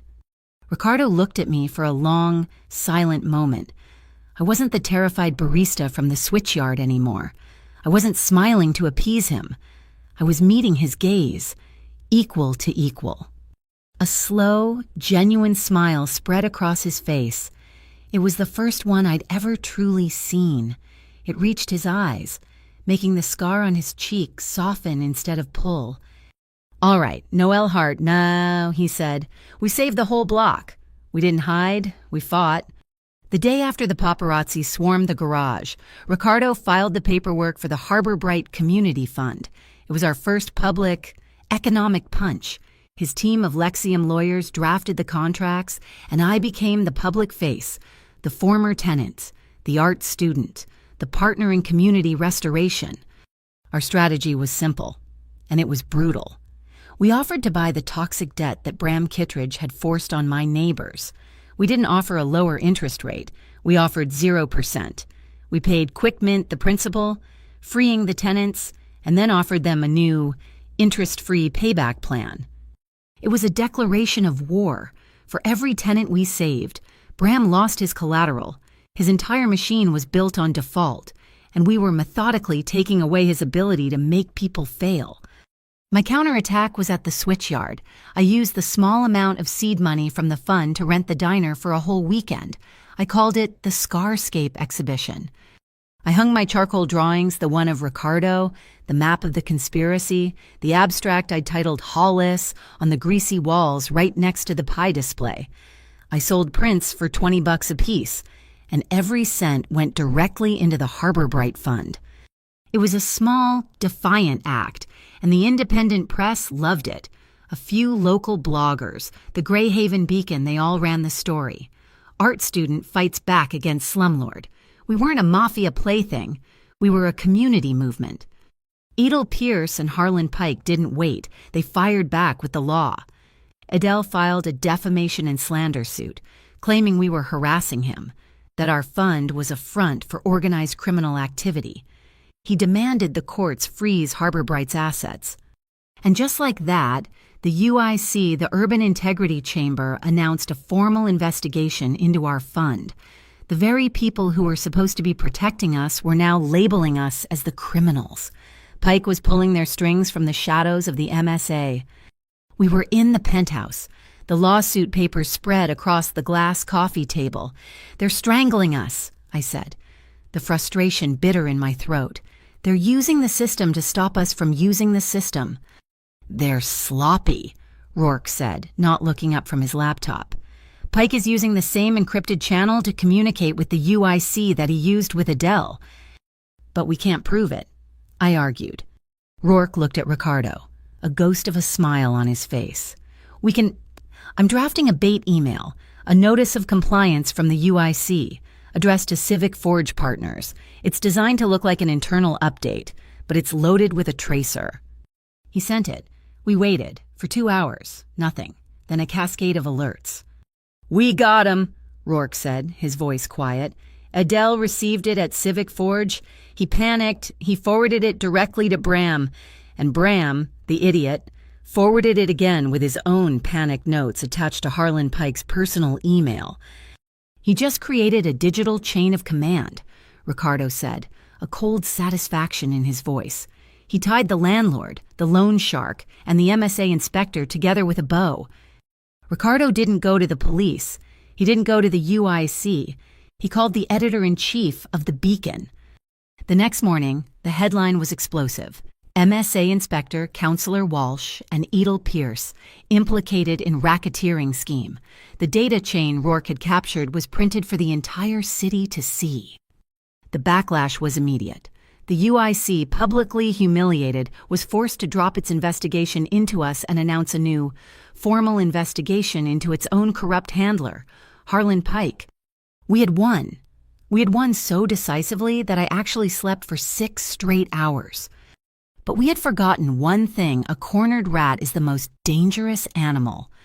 Bram Kittredge was ruined. His reputation was gone. His connection to Pike exposed. He was desperate. And desperate men hire desperate people. He went to the Northline Circle, the same crew that had given Ricardo the car bomb scar.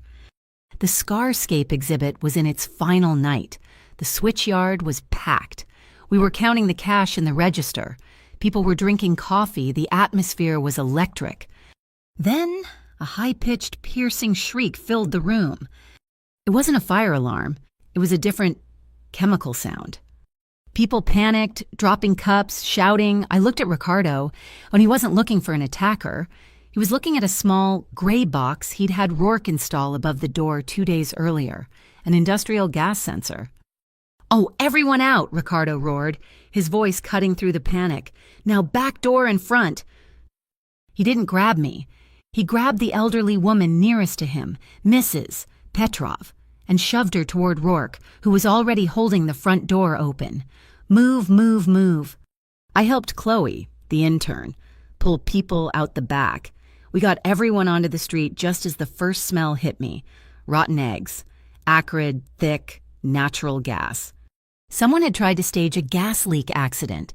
They had tried to blow the diner, and all of us, off the map. We stood on the wet pavement, sirens wailing in the distance. I watched Ricardo. He was doing a silent head count, his eyes scanning the crowd. He hadn't drawn a weapon. He hadn't sent Rourke to handle the attackers. He had saved the civilians first. He had chosen to save, not to punish. Ricardo met with Harlan Pike the next day. I wasn't there. Rourke told me about it. It was at a neutral location, a quiet bar downtown. Ricardo had offered him a way out. Resign, cite health reasons, and the rest of the data, the offshore accounts, the truly damning stuff would stay buried, an honorable discharge from a war he'd already lost. Pike had laughed in his face. "You're getting soft. Costa," he'd sneered, draining his whiskey. "It's the girl. She filed down your teeth." Pike's answer came 12 hours later. I was at River's End visiting my mom. I'd been bringing her good news, telling her the fund was working. As I walked down the familiar antiseptic-smelling hallway to her room, I froze.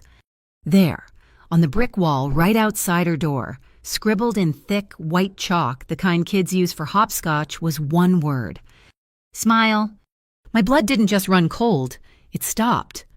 He'd been there. Pike, or his men, had bypassed the facility's security. They had stood right here, feet from my mother, and left me a message, a threat. I ran back to the car where Rourke was waiting, my heart trying to beat its way out of my chest. When I told Ricardo, he didn't speak for a full minute. He just stood by the penthouse window, his back to me, his hands clenched into white-knuckled fists. The silence was more terrifying than any shout. He finally turned, his face carved from ice. He made one call. "Sabina," he said into the phone, "activate Green Chapel. Full protocol. I'm moving her now." I met Sabina Costa an hour later. She was nothing like her brother. Where Ricardo was a dark, silent shadow, Sabina was a bright, sharp blade. She was tall, dressed in an impeccably tailored navy blue pantsuit, her dark hair pulled back so tightly it looked severe. She met us at River's End with a team of 3 other women, all dressed in discreet, professional attire. "Noelle," she said, shaking my hand. Her grip was like steel. "My brother's hard-headed, but he builds good cages." We moved my mom in under 30 minutes. Green Chapel Residence wasn't a nursing home. It was a fortress. It was a high-end, private, long-term care facility that was owned by one of Ricardo's legitimate corporations. But it was built by Sabina. The women on her team weren't nurses. They were security. Polite, efficient, and they all looked like they could break my arm in 3 places before I blinked. "They look after the female relatives and children of the organization," Ricardo told me quietly, as we watched Mom get settled in a beautiful room that opened onto a private walled garden.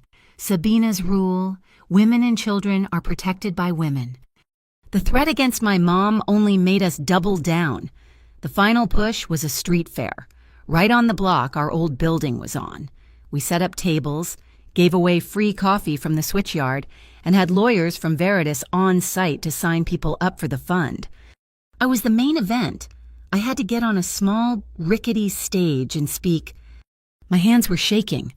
I looked out at the crowd of my old neighbors. They looked tired, hopeful, and scared. I saw Ricardo at the very back, leaning against a lamppost, his arms crossed. He wasn't trying to be intimidating. He was just watching, supporting. I grabbed the microphone. I used to live here," I started, my voice thin. And I was scared. They want us to be scared. They want us to be ashamed of being poor, of being in debt. I looked at my hands, smudged with charcoal from a sketch I'd been working on. "In my art," I said, my voice getting stronger. "We talk about scars. They want to make us ashamed of our scars. But a scar isn't a weakness. It's a map. It's a map of where you survived." I looked right at Ricardo. He wasn't smiling, but his eyes were soft and filled with a pride that hit me harder than a physical touch. Bram Kittredge was finally cornered. He played his last pathetic card. He leaked a fabricated story to a sleazy gossip blog, complete with fake bank statements claiming I was embezzling money from the Harbor Bright Fund. It was a brilliant, disgusting move. The bank, already nervous from Adele's lawsuit, put a temporary freeze on the fund's account. At the street fair, the mood turned. "Where's the money?" Noel, a man, shouted from the back. "Are you just like them?" Panic seized me, all our momentum gone. Ricardo's team just adapted. Rourke walked past me, carrying a simple metal cash box and a thick, old-fashioned, leather-bound ledger. He set them on a folding table in the middle of the street, in front of everyone. I grabbed the mic again. "They froze our account!" I shouted, my voice ringing with a new, cold anger. "Fine. From now on, we're 100% transparent. We're gonna cash. Every donation goes in this box. Every payout comes out of it, and every single transaction is written in this book. Right here, for all of you to see. 24/7. The crowd erupted in cheers. It was Rourke's move, but it was also a trap. He used the new cash system as bait. He sent a burner phone text to Bram, posing as a disgruntled volunteer from the fund. He offered to sell Bram the real ledger, the one with all the dirt on our cash flow, for $10,000. Bram, desperate to find anything to save himself, took the bait. He agreed to a meeting. But when Bram showed up in the alley behind the switchyard, it wasn't Rourke who was waiting. It was Harlan Pike. Pike, suspended and furious, was giving Bram his get-out-of-town money. And the Beacon's photographer was on the roof across the street. The picture was devastating. Harlan Pike, the suspended MSA inspector, handing a thick duffel bag of cash to Bram Kittredge, the exposed loan shark. It was over. Pike was finished. Got the news an hour later. He'd been seen smashing his desk at the MSA building. He'd destroyed his work computer and his phone. Then, he'd used a burner phone to make one. Single call to a high-ranking liaison at the MSA. The request was simple. "Activate final cleanup?" "He's lost everything," Ricardo said. We were back in the penthouse. His voice was grim. "He's not a rat anymore. He's a rabid dog. He has no moves left, which means he's going to flip the entire board. He'll come for you." From that moment, I was a prisoner. I was never alone. Rourke drove me everywhere. Sabina's team shadowed me. 2 women, always present, always quiet. I loved Ricardo for it, but I was suffocating. I had been his partner, and now I was just a package to be protected. I hated it. The mistake was mine. It was small, stupid, and driven by love. I was at Greenchapel, visiting my mom. She was happy, she was safe, sitting in her sunlit garden, but she asked me for something. "My old sketchbook, Noel," she said, her hand light on my arm. "The one from your old apartment, the one with the charcoal drawings of your father. It's still in the nightstand." It was just paper. It was a stupid risk, but it was her. It was the one thing she'd ever asked me for. After Mr. Hollis, after everything, I couldn't say no. I told Rourke I was going to have dinner with her, that I'd be a few hours, a small, simple lie. It would give me a 10-minute window. I slipped out the service exit Sabina had shown me, the one her team used for supply runs. I wasn't being stupid. I was being careful. I took a regular cab. I had him wait at the curb, the meter running. I ran up to the door of my old, dark apartment building. The street was quiet, too quiet. A white van was parked across the street. Anderson and Sons Plumbing, it said on the side. I didn't think twice. I ran up the steps. The side door of the van slid open with a bang. It wasn't a plumber. It was 2 men in black tactical gear. The smell hit me first, sharp, chemical, burning my nose. Chlorine. I turned to run, my hand clawing under my shirt for the panic pendant Rourke had given me. My fingers found the cold, metal disc. I pressed it, once. I jammed my thumb down again, twice. Lethal threat. But before I could even take a step, a thick, damp cloth clamped over my mouth from behind. The chlorine smell was overwhelming. Liquid fire in my lungs. My legs buckled. The world tilted and went black. The last thing I felt was the cold, hard metal of the pendant against my chest, a desperate, silent signal sent to a world that was already too late to save me. I woke up to 3 things: a low, vibrating hum, the smell of spoiled meat and cold metal, and the absolute, paralyzing cold. My first breath was a gasp. The air was frigid, burning my lungs. I was sitting, not lying down. My cheek was pressed against a rough, metal surface. I tried to lift my head, and pain shot through my neck from the awkward angle. I wasn't just tied to a chair. I was tied in a chair, a heavy-duty metal folding chair. My hands were bound behind me. My eyes slowly adjusted to the dim, blue-white light. I was in a room made of metal, a walk-in freezer, a massive, industrial cold storage unit. The hum was the refrigeration unit. "Hello." My voice was a dry croak, absorbed instantly by the insulated walls. I checked my bindings.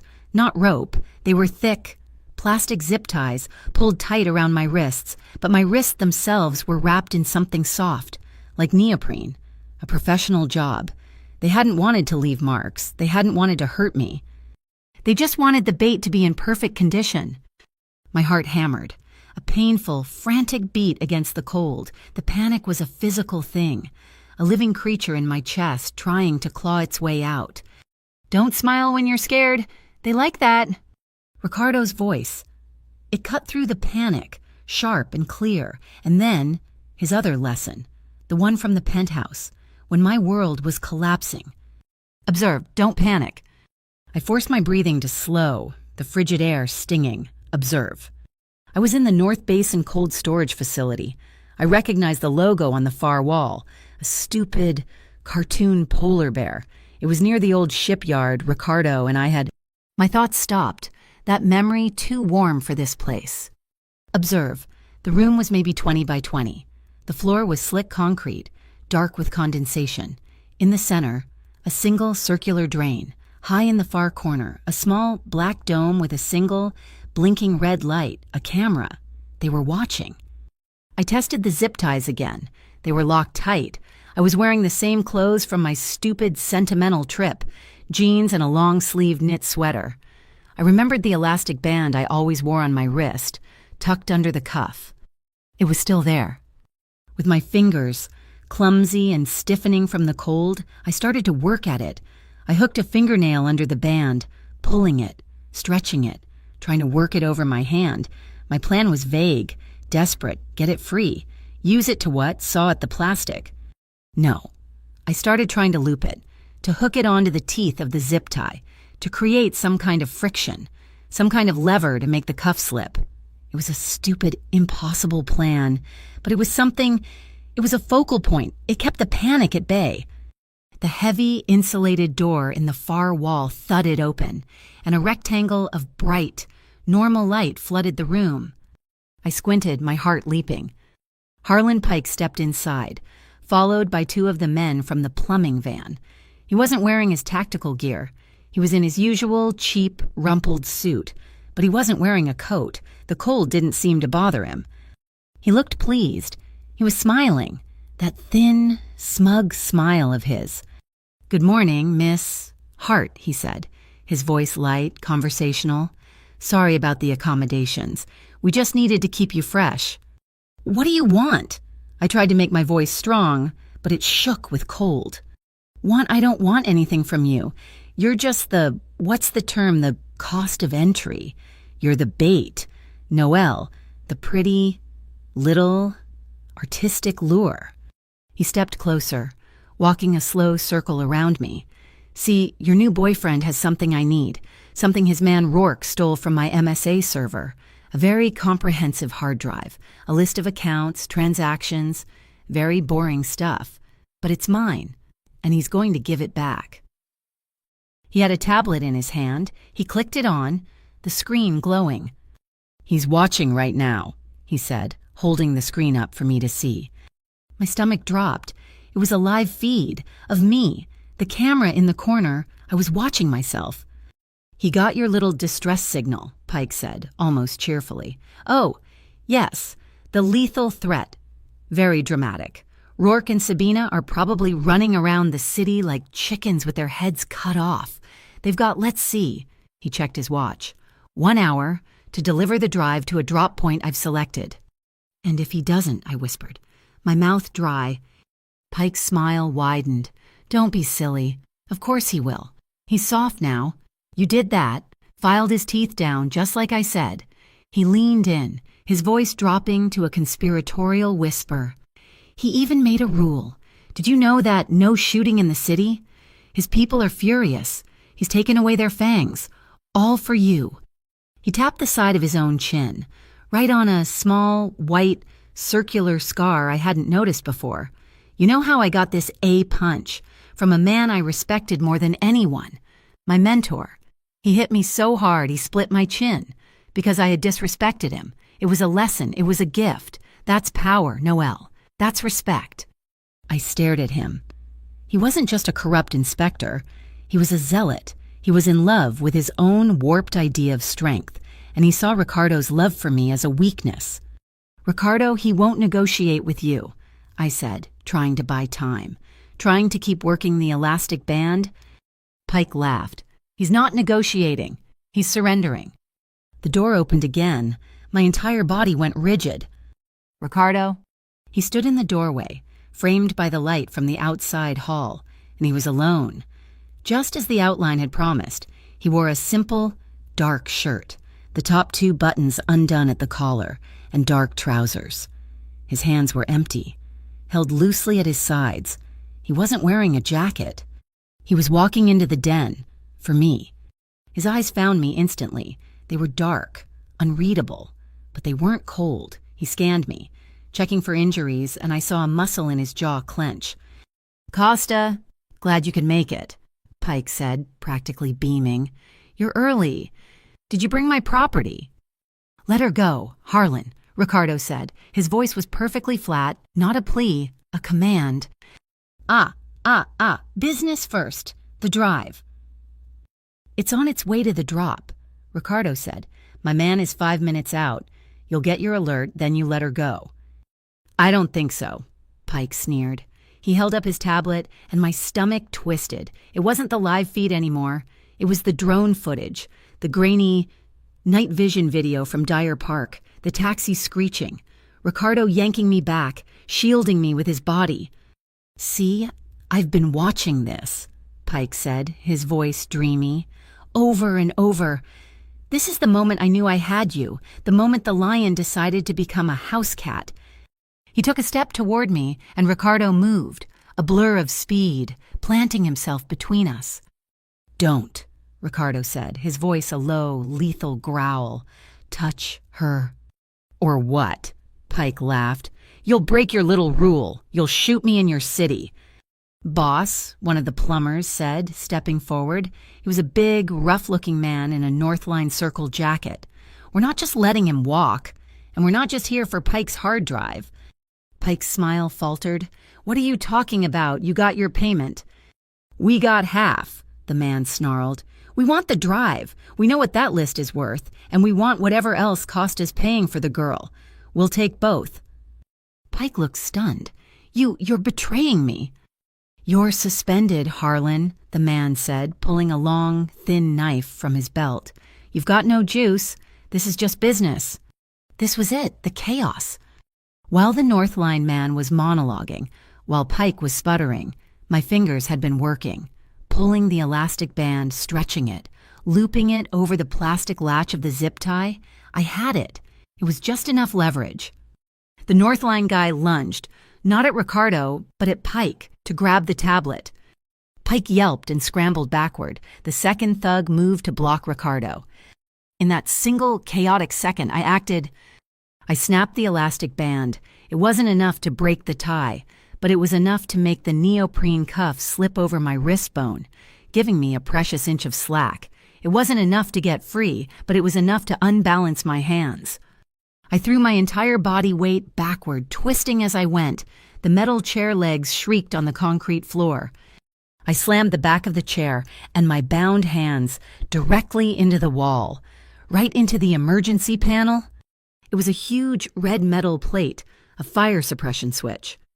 The second I hit it, the world ended. A deafening whoop, whoop, whoop of an alarm blasted through the small room, loud enough to shake my teeth. The dim, blue-white lights died, replaced by pulsing, bright red emergency strobes. And then, From nozzles in the ceiling, a thick, white cloud of CO2 gas or fire retardant began to pour into the room. The camera was blind. "No!" Pike screamed, his voice thin in the chaos. "Grab the drive, forget the girl!" the Northline thug yelled. The room was a screaming, flashing, blinding hell of red light and white smoke. I was coughing, the chemicals burning my throat. I felt a hand on my arm. I screamed and tried to pull away. "It's me. I've got you." Ricardo. He was a shadow in the flashing red light, a small, sharp snick, and my hands were free. He'd used a pocket knife to slice the zip ties. He pulled me to my feet. "Breathe through your sleeve. This way." He didn't run for the door we'd come in. He grabbed my hand and pulled me toward the back of the freezer, into the deepest part of the smoke. "Ricardo," Pike was shouting. His voice choked. "You won't get out!"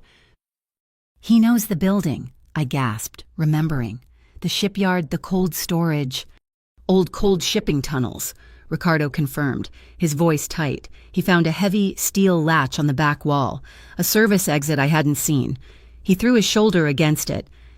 A dark shape lunged out of the smoke, the Northline thug with the knife. He swiped at Ricardo, a vicious silver arc in the red light. Ricardo shoved me back, twisting. He grunted, a short, sharp sound of pain. The thug raised the knife again, but Ricardo was faster. He didn't punch. He used his open palm, striking the man's throat, a move so fast, so precise, it was brutal. The man crumpled, gagging. Ricardo grabbed my hand again. "Go now." He slammed the latch, and the heavy door burst open. We weren't in the warehouse. We were in a narrow, concrete utility tunnel, dark and damp. We ran, my lungs were on fire. Behind us, I heard shouting. We burst out of the tunnel through a metal grate, finding ourselves on the abandoned, moonlit loading dock. We were free. Costa. Pike. He was standing at the far end of the dock, blocking our way to the street. He had a gun. He must have taken it from one of the thugs. His face was contorted in a mask of pure rage. "It's over," he screamed, his voice cracking. "You're soft, you're done." He raised the gun.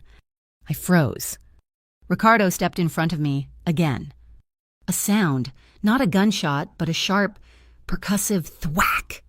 A blinding, painfully white light erupted from the darkness above Pike.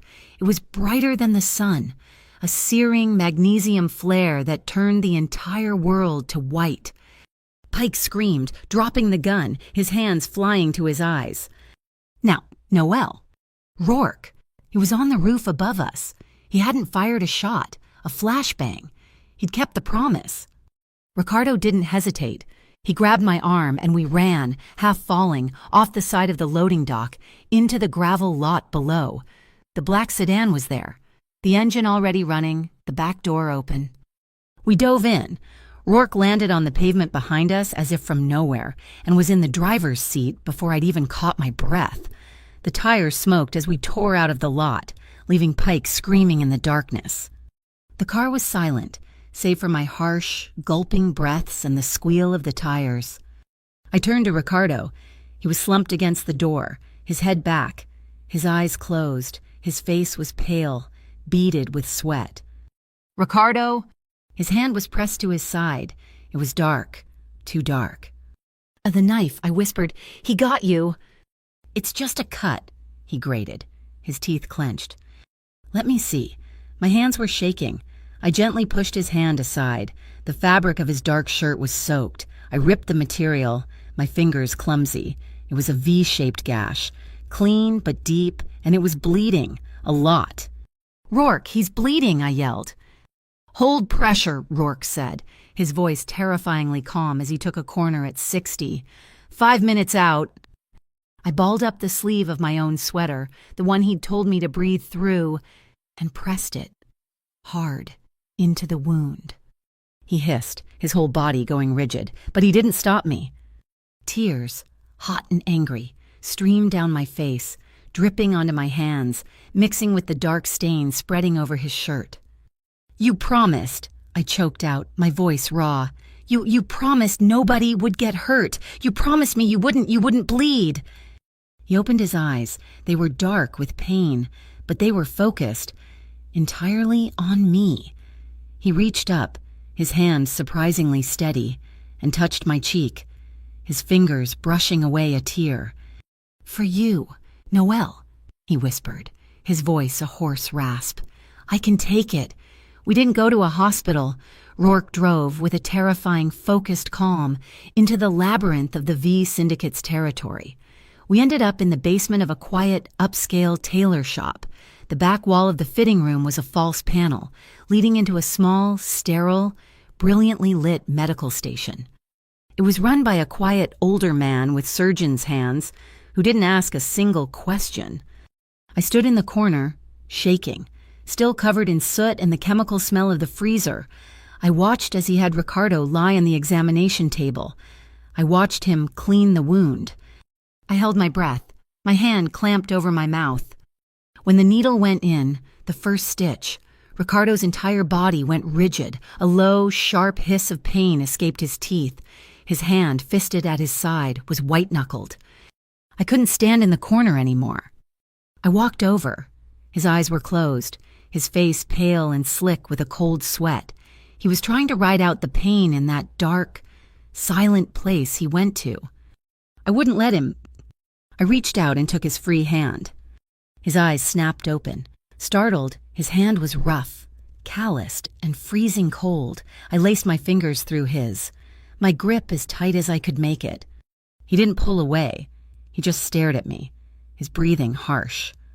The doctor continued, "Stitch, pull, snip." Every time the needle bit into him, Ricardo's muscles jumped and his fingers would spasm, crushing mine. I didn't flinch. I just held on tighter, anchoring him, the way he had anchored me. When the doctor was finally finished, bandaging the thick white dressing to his ribs, Ricardo let his head fall back, his eyes closed, his breathing ragged. He opened his eyes and looked at me. His hand was still laced with mine. A ghost of a smile, pulled tight by the pain, touched his lips. "Well," he rasped, his voice rough, "now you have another scar to draw." My throat felt thick. I couldn't find a smile, not even a real one. The image of the knife, the blood, the memory of him stepping in front of me, it was all too fresh. I didn't laugh. Instead, I leaned down. I lifted his hand, the one that had held mine, the one with the silvery scar on the wrist. I turned it over and pressed my lips to the back of his knuckles. It wasn't a thank you. It wasn't a "you're a hero." It was a claim. It was a promise. "You bleed. I'll be here."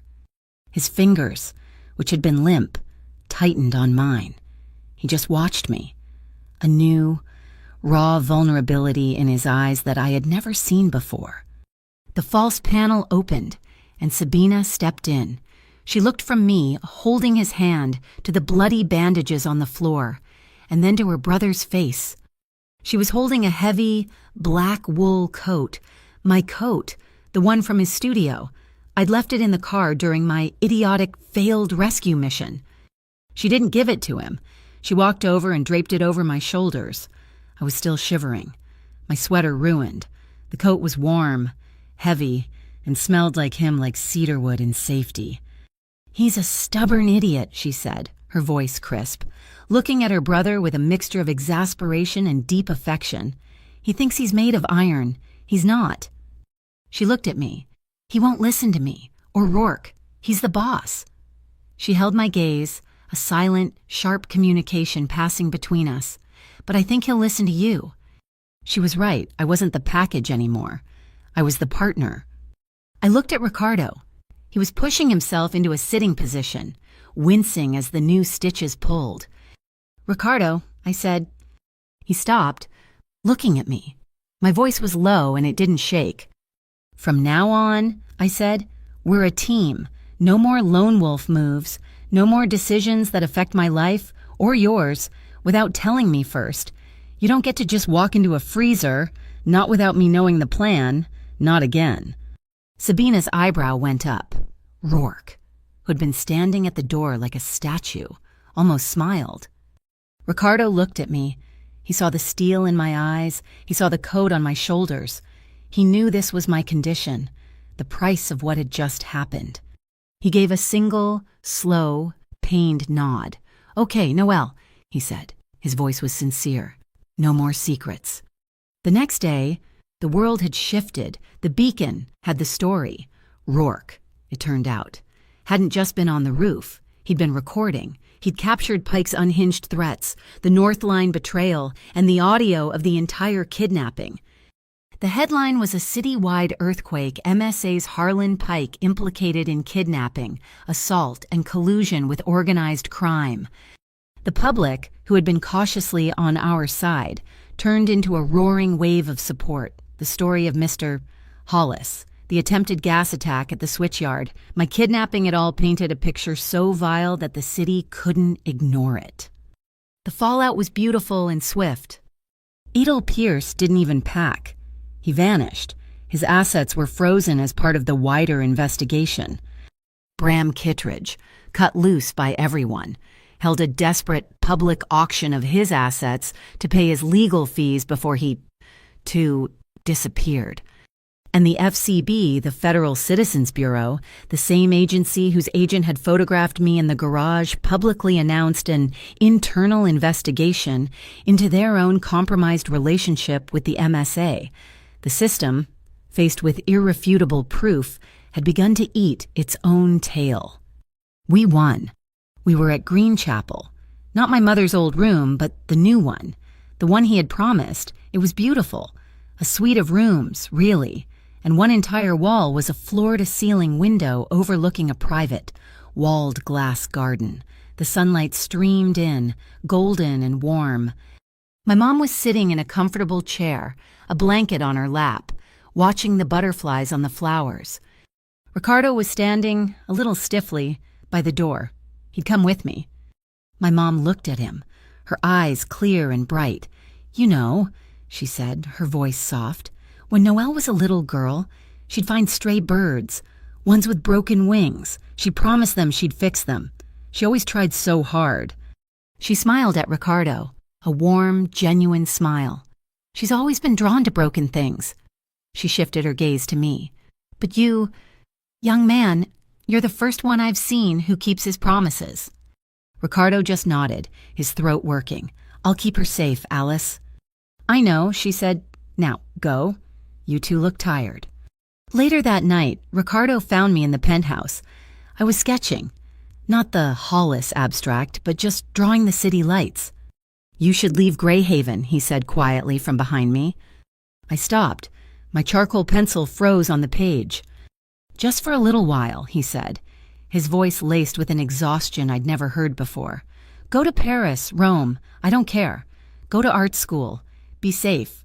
This Harlan, he's gone. But the structure he worked for isn't. You won. You got your block back. Now go." He was offering me an escape, an easy, beautiful, safe life, paid for by him. He was trying to put me back in the box, the one marked precious. Handle with care. I turned on the stool, facing him. He was still pale. I knew his side was on fire. "No." He looked surprised. "Noelle." "No," I said, my voice firm. "I'm not the girl who runs.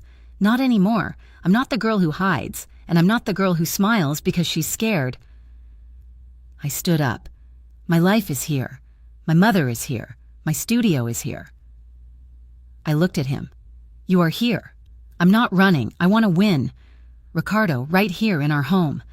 He just stared at me, and that vulnerability from the clinic was back. That look of a man seeing something he never expected and desperately wanted. The penthouse was too clean, too high. It wasn't ours. "Come with me," I said. An hour later, we were on the roof of the switchyard. The diner was closed, the neon sign finally dark. It was cold, the way only a Midwest October night can be, with a wind that smelled like snow. I'd brought a thermos of hot cocoa, the disgustingly sweet kind with tiny marshmallows. He'd brought a thick wool blanket from the trunk of his car. We sat on the gritty tar paper of the roof, our backs against the brick chimney, the blanket wrapped around both of us. The city noise was muted, a distant hum.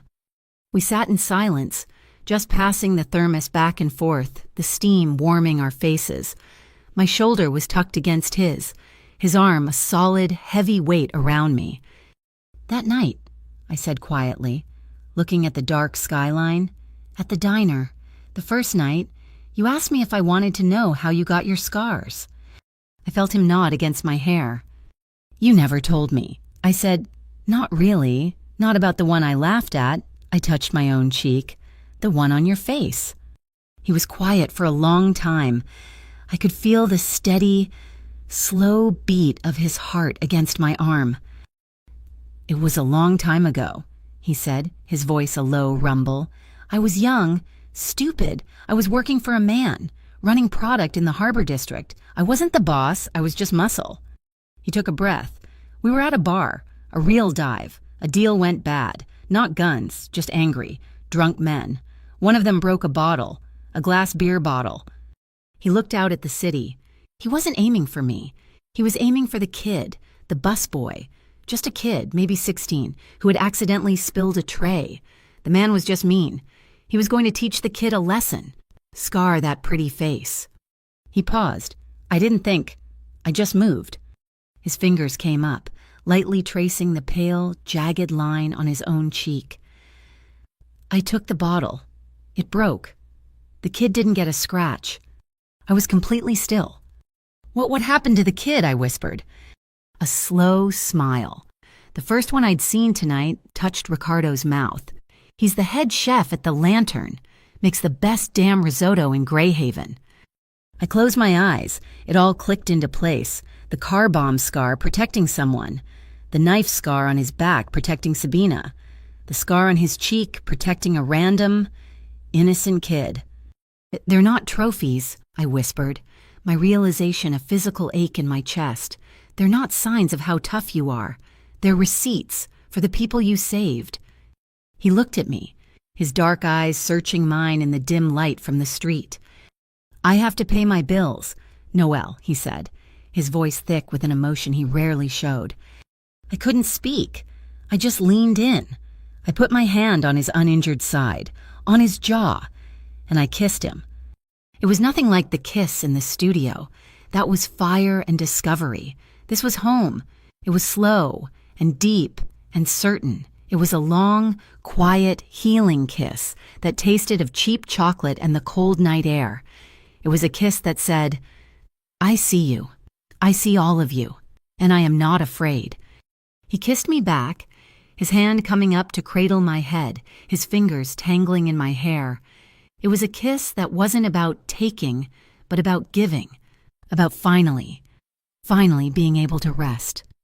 When we broke apart, we just rested our foreheads together, our breath mingling in a white cloud. He pulled back slightly. From his pocket, he took a ring. It wasn't a diamond. It wasn't gold. It was a simple, dark band of what looked like hand-forged iron. It was solid, imperfect, and beautiful. "It's not," he said, his voice rough, "a promise of forever. It's not a wedding ring. It's iron. It's a promise of steadfastness, that I will not bend, and I will not break, and I will not run." He slipped it onto the ring finger of my left hand. It was heavy and slightly warm from his body. I looked at the simple, strong, dark metal. It was the most beautiful thing I had ever seen. I curled my fingers, feeling its weight, and "I promise," I said, my voice thick with tears, but my gaze steady on his. "I promise to never, ever smile when I'm scared. From now on, I only smile when I want to." And I did. I gave him a real, true, watery smile. And he smiled back, far away, in a dark, empty office. Harlan Pike was not done. His face was a mask of bruised, purple rage. He was on a secure, encrypted line. "Hey, it's Pike," he hissed. He burned the whole operation. The girl Costa they won." The voice on the other end was calm, cold, and genderless. "Losses are acceptable. Exposure is not." "He has the hard drive," Pike said, desperate. "The real one. With the Orion accounts, he'll use it." "No, Inspector, he won't. You have one final task. You will retrieve that drive and you will execute a final cleanup of the entire file. That includes Costa. That includes the girl. That includes anyone who has touched this. I can't, Pike yelled. I have no team. The Orion Regional Commissioner has authorized it, the voice said, as if bored. A Northline unit is being activated. They and you have one objective: clean house. The line went dead. We got the news on Tuesday. It was the first clean win we'd had, the appellate court, citing the data from the Beacon's article and the highly irregular nature of Mr. Hollis's accident had granted a full, temporary injunction against Edel Pierce's eviction. A public hearing was scheduled for Friday. For about 3 hours, we allowed ourselves to breathe. I even sat with Ricardo in the penthouse, in silence, and we watched the sun set. Then Harlan Pike, having lost the alleys and the courts, fired his last legal weapon. He went to the press. This time, he didn't use a gossip blog. He went to the Greyhaven Chronicle, the city's largest, corporate-owned newspaper. He leaked a fabricated dossier, thick with forged bank transfers, claiming that our Harbor Bright Community Fund was nothing but a sophisticated money laundering operation for the V Syndicate. The headline was a gut punch. V Syndicate's new laundry, Harbor Bright Fund linked to organized crime. He was using Ricardo's reputation, the very thing that had protected me, as a weapon against us. He painted me not as a victim, but as a willing accomplice, a honeypot used to legitimize a criminal enterprise. The public narrative, which we had fought so desperately to control, began to crack. He's accusing us of exactly what he did, I said, slamming the paper down on the glass table. He's burying us in his own lies. He's going to poison the judge before we even get to the hearing. Ricardo was standing by the window. He was quiet. He'd been quiet all day. His side was healing, but the stitches pulled, a constant, dull reminder of the price. He's not just lying, Rourke said from his bank of monitors across the room. He's covering his tracks. Pike was sloppy when he emailed Bram, but he wasn't stupid. He has a backup. He turned one of the screens. It's called the Shadow Port. It's a private, encrypted data haven. It's where the MSA and Pike kept their real files, the unedited versions, the raw emails, the transaction logs, the hard drive he wanted from us. It was just a key. The real data is still in there. My heart sped up. So we take it, we leak it, we show the world the real files. We can't, Rourke said, his voice flat. It's not just MSA-level security. It's protected by Orion. It's a protocol I've never seen. It's a digital fortress. We can't break in. The moment we try, they'll know we're coming, and they'll wipe the servers. It's a dead end.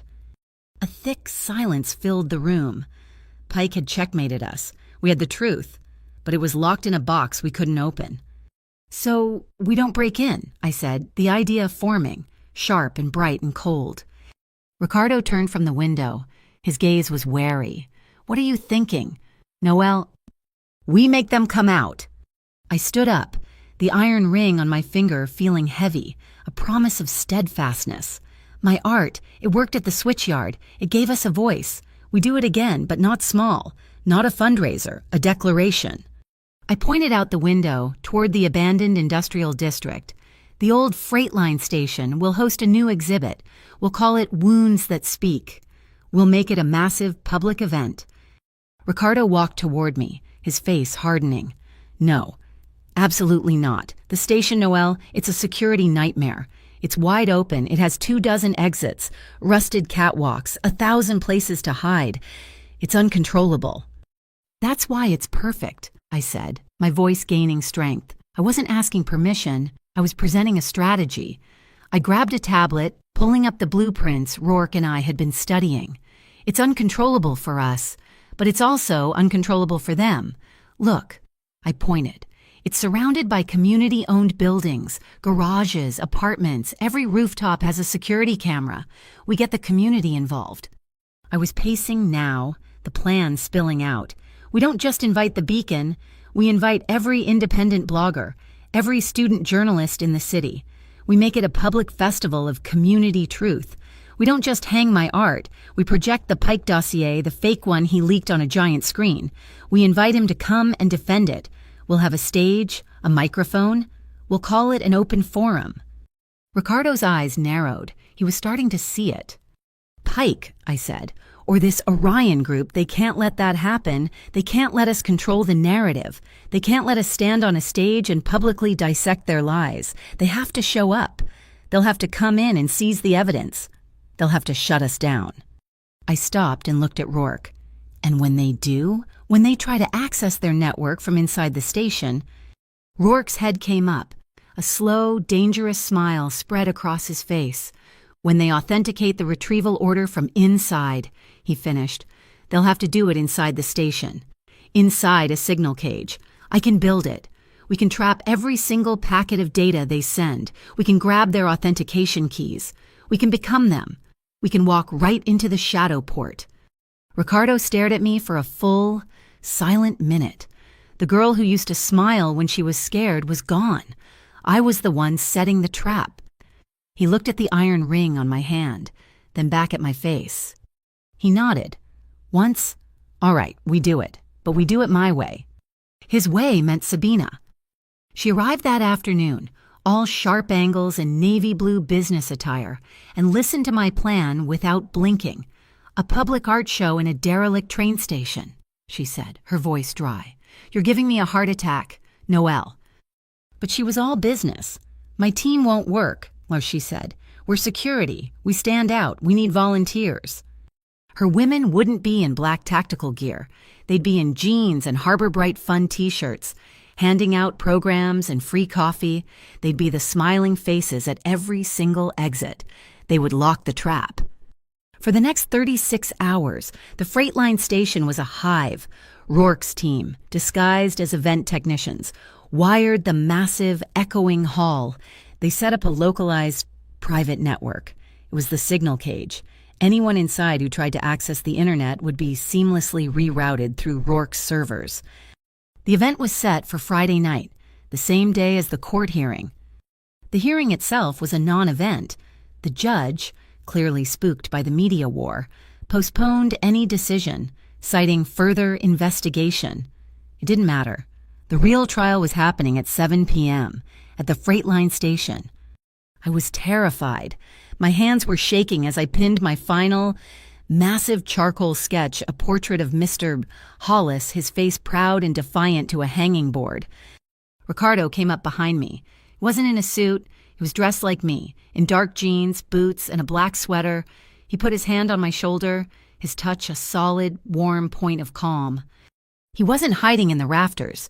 He wasn't watching from a car. He was here, on the floor, with me. He was wearing a small, laminated Harbor Bright volunteer badge, the same as mine. "Ricardo Costa, fun partner." "You're shaking," he said, his voice low. "I'm not scared," I whispered, which was only half a lie. "I'm angry."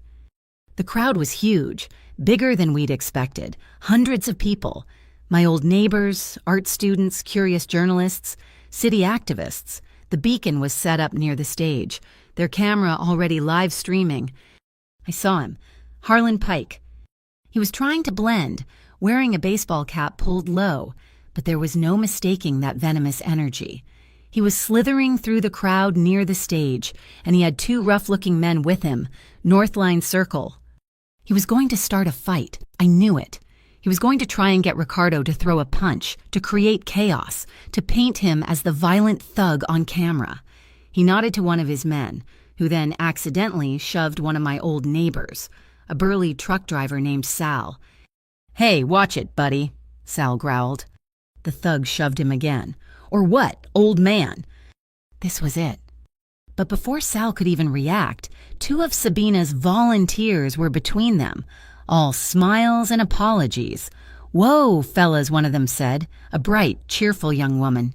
"Easy there. The free coffee is this way. Let's not ruin the night." She and the other woman expertly, non-violently, steered the two thugs away from Sal, diffusing the entire situation before it could start. Pike saw it. He saw the community cameras. He saw the beacon's live feed. He couldn't start a riot. He couldn't risk being seen. He pulled back, his face a mask of fury, and disappeared into the shadows at the back of the station. The main event started at 7:15. I stepped onto the small, makeshift stage, my hands cold on the microphone. I saw Rourke, a shadow in the high-up catwalks, at his command center. I saw Sabina by the massive, chain-locked north gate, her hand to her earpiece. And I saw Ricardo when he was standing just off stage, his arms crossed, watching me. He gave me a single sharp nod. "Your show." I took a deep breath. "Welcome," I said, my voice echoing in the huge space. "We call this wounds that speak, because for too long our city has been wounded, and we've been forced to be silent." I was just getting started when I saw them. A team of 6 men, moving through the crowd with purpose. They weren't in suits. They were in firefighter turnout gear, complete with helmets, oxygen tanks, and reflective stripes. "Ma'am, we need you to clear the stage," the leader said, his voice electronically muffled. "We've had a report of a severe electrical interference, a fire risk." The crowd murmured, backing away. I looked at Sabina. She was already shaking her head. Not ours. My earpiece, the tiny one Sabina had given me, crackled. "That's them," she said, her voice ice cold. "The Orion Retrieval Unit. They're not firefighters. They're here for the servers." The lead firefighter was holding a heavy-duty, military-grade data terminal.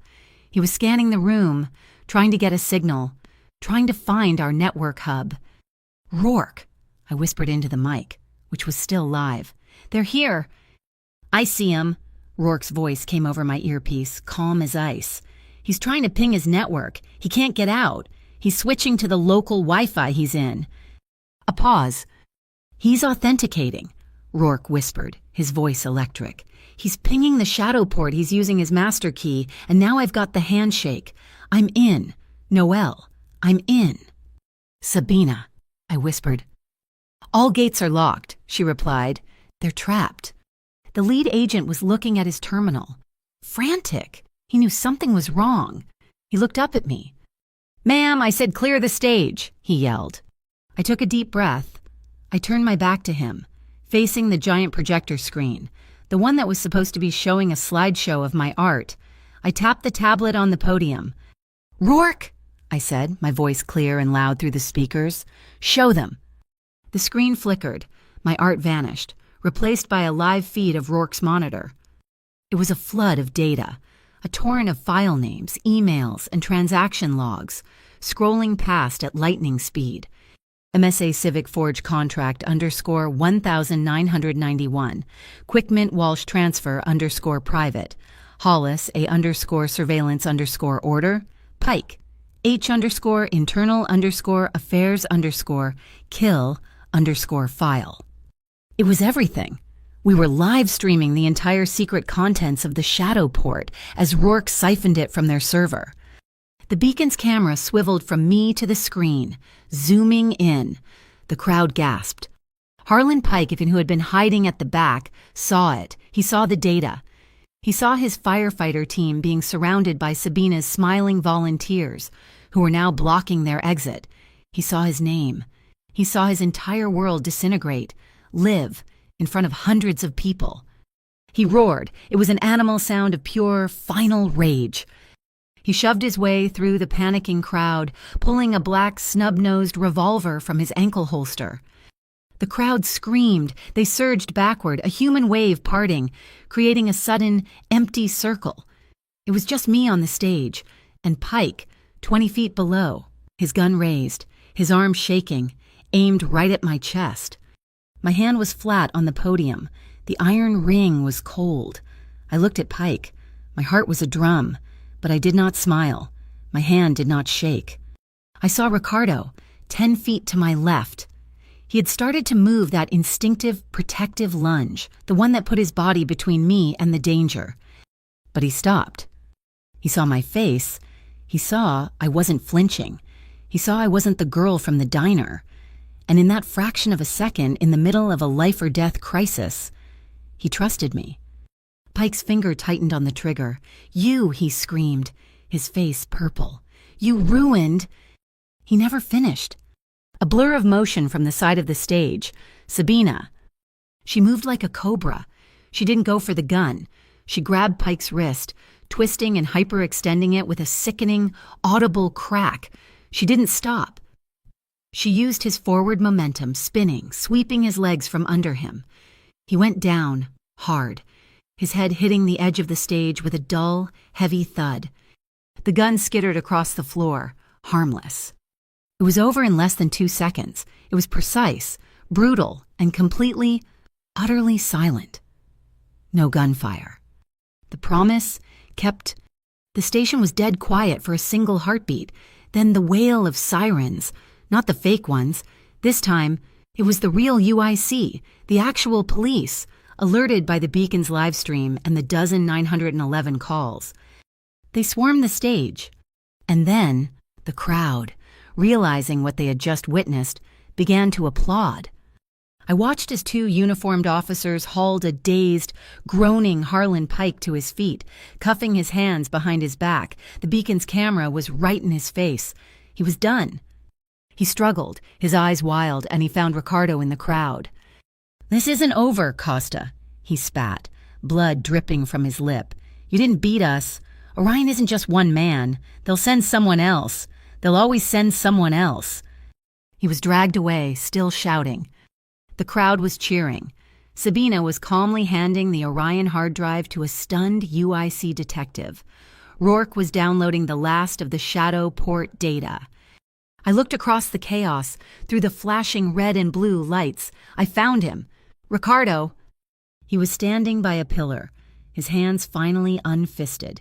He wasn't looking at Pike. He wasn't looking at the cops. He was looking at me. He didn't move. He just smiled. It wasn't the crooked scar smile. It wasn't the soft, tired smile from the roof. It was a smile of pure, blinding relief. A smile that said, "We did it." I smiled back, a real one, and because I wanted to, it felt finished. For 2 whole days after the Freightline Station exhibit, the city was electric. Rourke's data dump, the shadow port files, it was all anyone was talking about. The beacon was running hourly updates. The UIC, desperate to save face, was issuing arrest warrants for half of the MSA. It was a total, systematic victory. I was in the penthouse, which was starting to feel less like a cage and more like a command center. I was carefully, gently, changing the dressing on Ricardo's side. The stab wound from the freezer was healing, but the fight at the station, where he'd moved too fast to shield me, had pulled the stitches. "You're a terrible patient," I murmured, taping the new gauze. "You're supposed to be resting." "I'm fine," he said, his voice a low rumble. He was sitting on the edge of the sofa, shirtless, and I could feel the warmth of his skin. "You're not fine. You're stubborn." I let my hand rest for a second on his uninjured side, feeling the steady beat of his heart. We were safe. That's when Rourke came in. He wasn't in a hurry, and he wasn't alarmed, and he was just carrying a small, brown paper-wrapped package. "This was left with the concierge at the Lantern," he said, his voice flat. "No name, no return address." Ricardo looked at it. His brief moment of peace evaporated. He didn't move. "Open it." Rourke slit the tape with a pocket knife. He slid the contents onto the glass coffee table. It wasn't a bomb. It wasn't a threat. It was a symbol. It was a heavy, blackened dagger. The blade was old, and the tip was clearly, deliberately chipped. Ricardo's face went pale. He didn't have to explain. I knew. The North Line Circle, the rivals, the ones who had given him the car bomb scar, who'd come after Sabina. Beside the dagger was a single, engraved card. "Halcyon Arch Bridge, 2 a.m. "It's a summons," Ricardo said, his voice dead. He wasn't talking to me, or Rourke. He was just stating a fact. "Pike is gone," I said, my voice shaking. "Orion is exposed. We won." "We won your war, Noel," Ricardo said, finally looking at me. His eyes were dark, haunted. This is my war. Pike, in his desperation. Allied with them, I expose Pike, but I also expose them. They're cleaning house, and I'm the loose end. He stood up, wincing, and pulled on his shirt. "Rourke, we're done for the night. Go. Both of you. Get some rest." It wasn't a suggestion, it was an order, a dismissal. I felt the old, cold fear creeping back. "Ricardo, you're not—" He walked over to me. He put his hands on my shoulders, his gaze intense. "It's over," he said. "I promise." He kissed my forehead, a long, lingering kiss that felt final. "Go to sleep." He broke his promise. I didn't sleep. I lay in the dark, my heart a cold knot in my chest, the iron ring on my finger feeling heavy as lead. At 1:30 in the morning, I heard the whisper-soft click of the penthouse door. I was out of bed in an instant. The living room was empty. He was gone. And on the pillow where his head should have been, there was a single, folded note. My hands were shaking so badly I could barely open it. "Noelle, if I'm late, don't wait. Just keep smiling when you want to." I sank to my knees, the note crushed in my fist. No, he wasn't going to a meeting. He was going to an execution. His own. He thought this was the only way.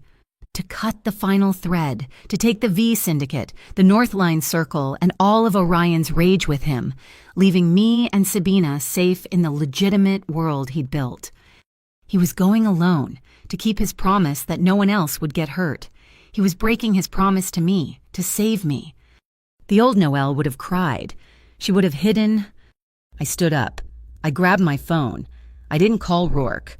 Rourke would bring an army, and he'd bring guns and armor. He'd start the war Ricardo was trying to prevent, and he'd break Ricardo's no gunfire rule. I called Sabina. "He's gone," I said, my voice ice cold, no tremor. "Halcyon Arch Bridge. He's walking into a trap, and he's violating our agreement. No more lone wolf moves." There was a pause. "I see him." Sabina's voice came back, sharp and awake.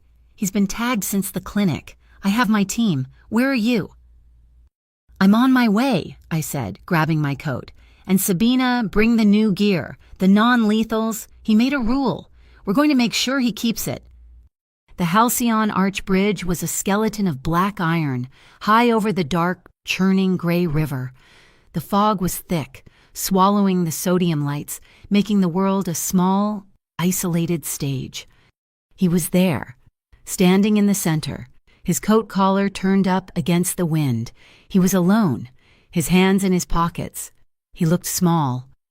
They stepped out of the fog, from both ends of the bridge, 10, maybe 12 of them, North Line Circle thugs, all carrying heavy, dark clubs or knives, and one man in a suit I didn't recognize. He was calm. He was the Orion Regional Commissioner, the voice on Pike's phone. "Ricardo Costa," the suit said, his voice amplified by the fog. "You've made a spectacular mess. You've exposed 30 years of delicate infrastructure." "Oh, it was Pike's mess," Ricardo said, his voice flat. "I just turned on the lights." "And now you'll turn them off." The suit said, "Harlan Pike failed. The slate is dirty. We need a new inspector in Greyhaven, someone who can control the docks and the street, someone like you." He was offering him a job. "Crush the Harbor Bright Fund," the suit said. "Publicly, discredit the girl, put the community back in its place, and your name is clean. With us, with Northline, all is forgiven." I watched from the shadows of the bridge's massive stone abutment. Sabina and her 4-woman team were with me, shadows in black. Ricardo stood there for a long time. I could see his breath clouding in the cold air. He slowly pulled his hands from his pockets. "No," he said. The suit sighed. "Then you've chosen to remain a traitor to our world, and traitors have to be erased. Northline cleaned this up." The thugs started to move in, a tightening circle. One of them, a big man with a shaved head, grinned. "This is for the freezer, Costa." He kicked something, a thin metal wire. A trip line I hadn't seen, snapped taut across the walkway. Ricardo saw it, but he was too slow. His side was injured. He stumbled, trying to catch his balance on the wet iron. He fell backward, his feet slipping off the narrow walkway. He grabbed the main girder, hissing in pain as his wound tore open. He was dangling over a 200-foot drop to the Black River. Ricardo. I didn't think. I ran. I burst from the shadows, my boots pounding on the metal. Noel, get back, he roared, his voice strained. I ignored him. I reached the girder, fell to my knees, and grabbed his hand, his wrist, the one with the scar. I locked my fingers onto his, the old, pale scar tissue digging into my palm like a groove. Sabina now, I screamed into the fog. 4 sharp, percussive thwacks echoed, not the crack of gunfire. Sabina's team moved. They fired sticky foam rounds from non-lethal launchers. The rounds hit the 2 nearest thugs, instantly enveloping their legs in a thick, hardening white foam, sending them crashing to the deck. The rest of the Northline crew, stunned, charged. Sabina and her team met them. It wasn't a gunfight, it was a brawl. Precise, brutal, and silent, just like Sabina's takedown of Pike. The thug with the shaved head saw me, struggling to keep my grip on Ricardo. He laughed. Look at this, the lion saved by his cub. He reached into Ricardo's pocket, pulling out the note. My note. He waved it. Keep smiling when you want to, he sneered. Your scars aren't medals. Costa, they're just lies you told this stupid. Ricardo roared. It was an animal sound, full of pain and pure, unadulterated rage. With a grunt that I felt through my arms, he used my grip as leverage, swinging his other hand up. He grabbed the girder. He hauled himself up, his face a mask of agony, and vaulted over the rail. He landed on the deck, stumbling, but he didn't fall. The thug raised his club. Your sentence, Costa. He spat. No, Ricardo gasped, straightening up, his hand pressed to his bleeding side. It's the one I gave myself. He moved, even injured. He was a blur. He didn't block the club. He moved inside it, dislocated the man's shoulder with one precise, open palm strike, and used his momentum to flip him onto the ground, where he landed with a thud, his head hitting the iron deck. It was over. The Orion suit, his face white with terror, was scrambling to get away. He was met at the end of the bridge by the flashing blue and red lights of the UIC. Sabina had made the call. And I was standing there, my phone in my hand, my screen bright. I was live streaming, not to the world, to the UIC detectives getting out of their cars. I was streaming the last, vital piece of the Shadowport data, the file marked Orion Regional Commissioner _active_agents. The suit looked from me to the phone, to the cops. It was the final checkmate. Dawn, the fog was burning off, the sky turning a pale, bruised orange over the gray river. The bridge was quiet, save for the murmur of the police. Sabina was giving her statement. Ricardo was leaning against the iron rail, his head down. He was shaking from exhaustion and blood loss. I walked over to him. I didn't say anything. I just put my hand on his side, my palm over the fresh, bloody tear in his shirt, over the new stitchwork. He looked up at me. He was pale, broken, and more beautiful than I'd ever seen him. A pained, wry, self-deprecating smile touched his lips. The scar on his cheek pulled. So, he whispered, his voice a hoarse rasp. Are you still laughing at me, Noel? I looked at him. The man who had walked into a freezer for me. The man who had walked onto this bridge for me. The man who had kept every impossible promise.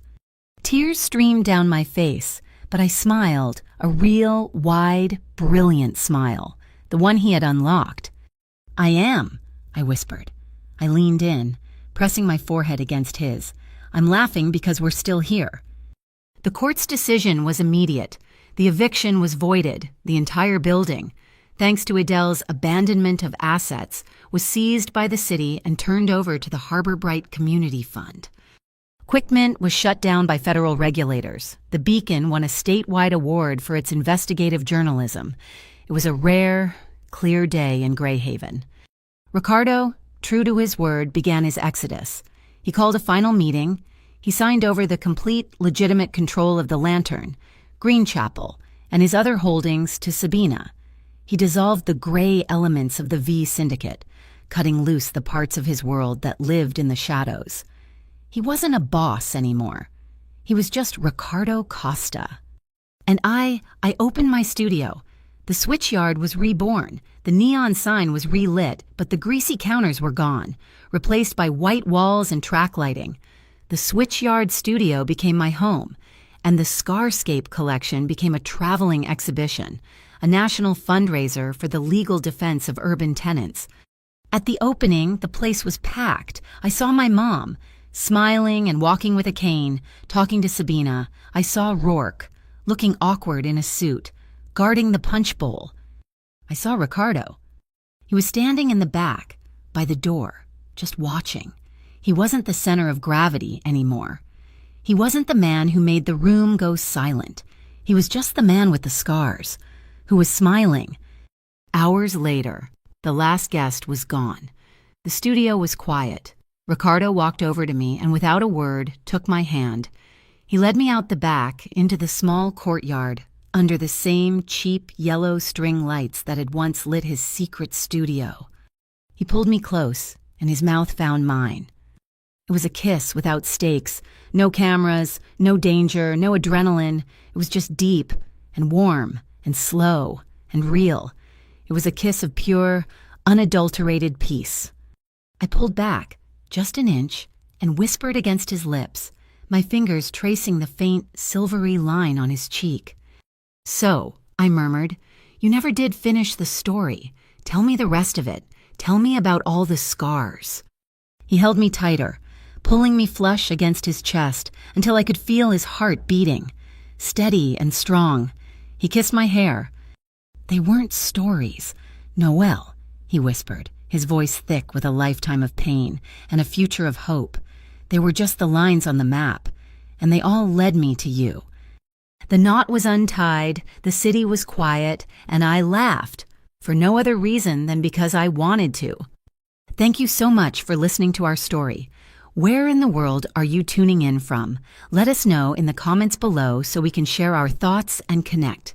Please subscribe to our channel, Mafia Boss Stories, like this video, and give us your support by hitting that hype button so this story can be heard by even more people.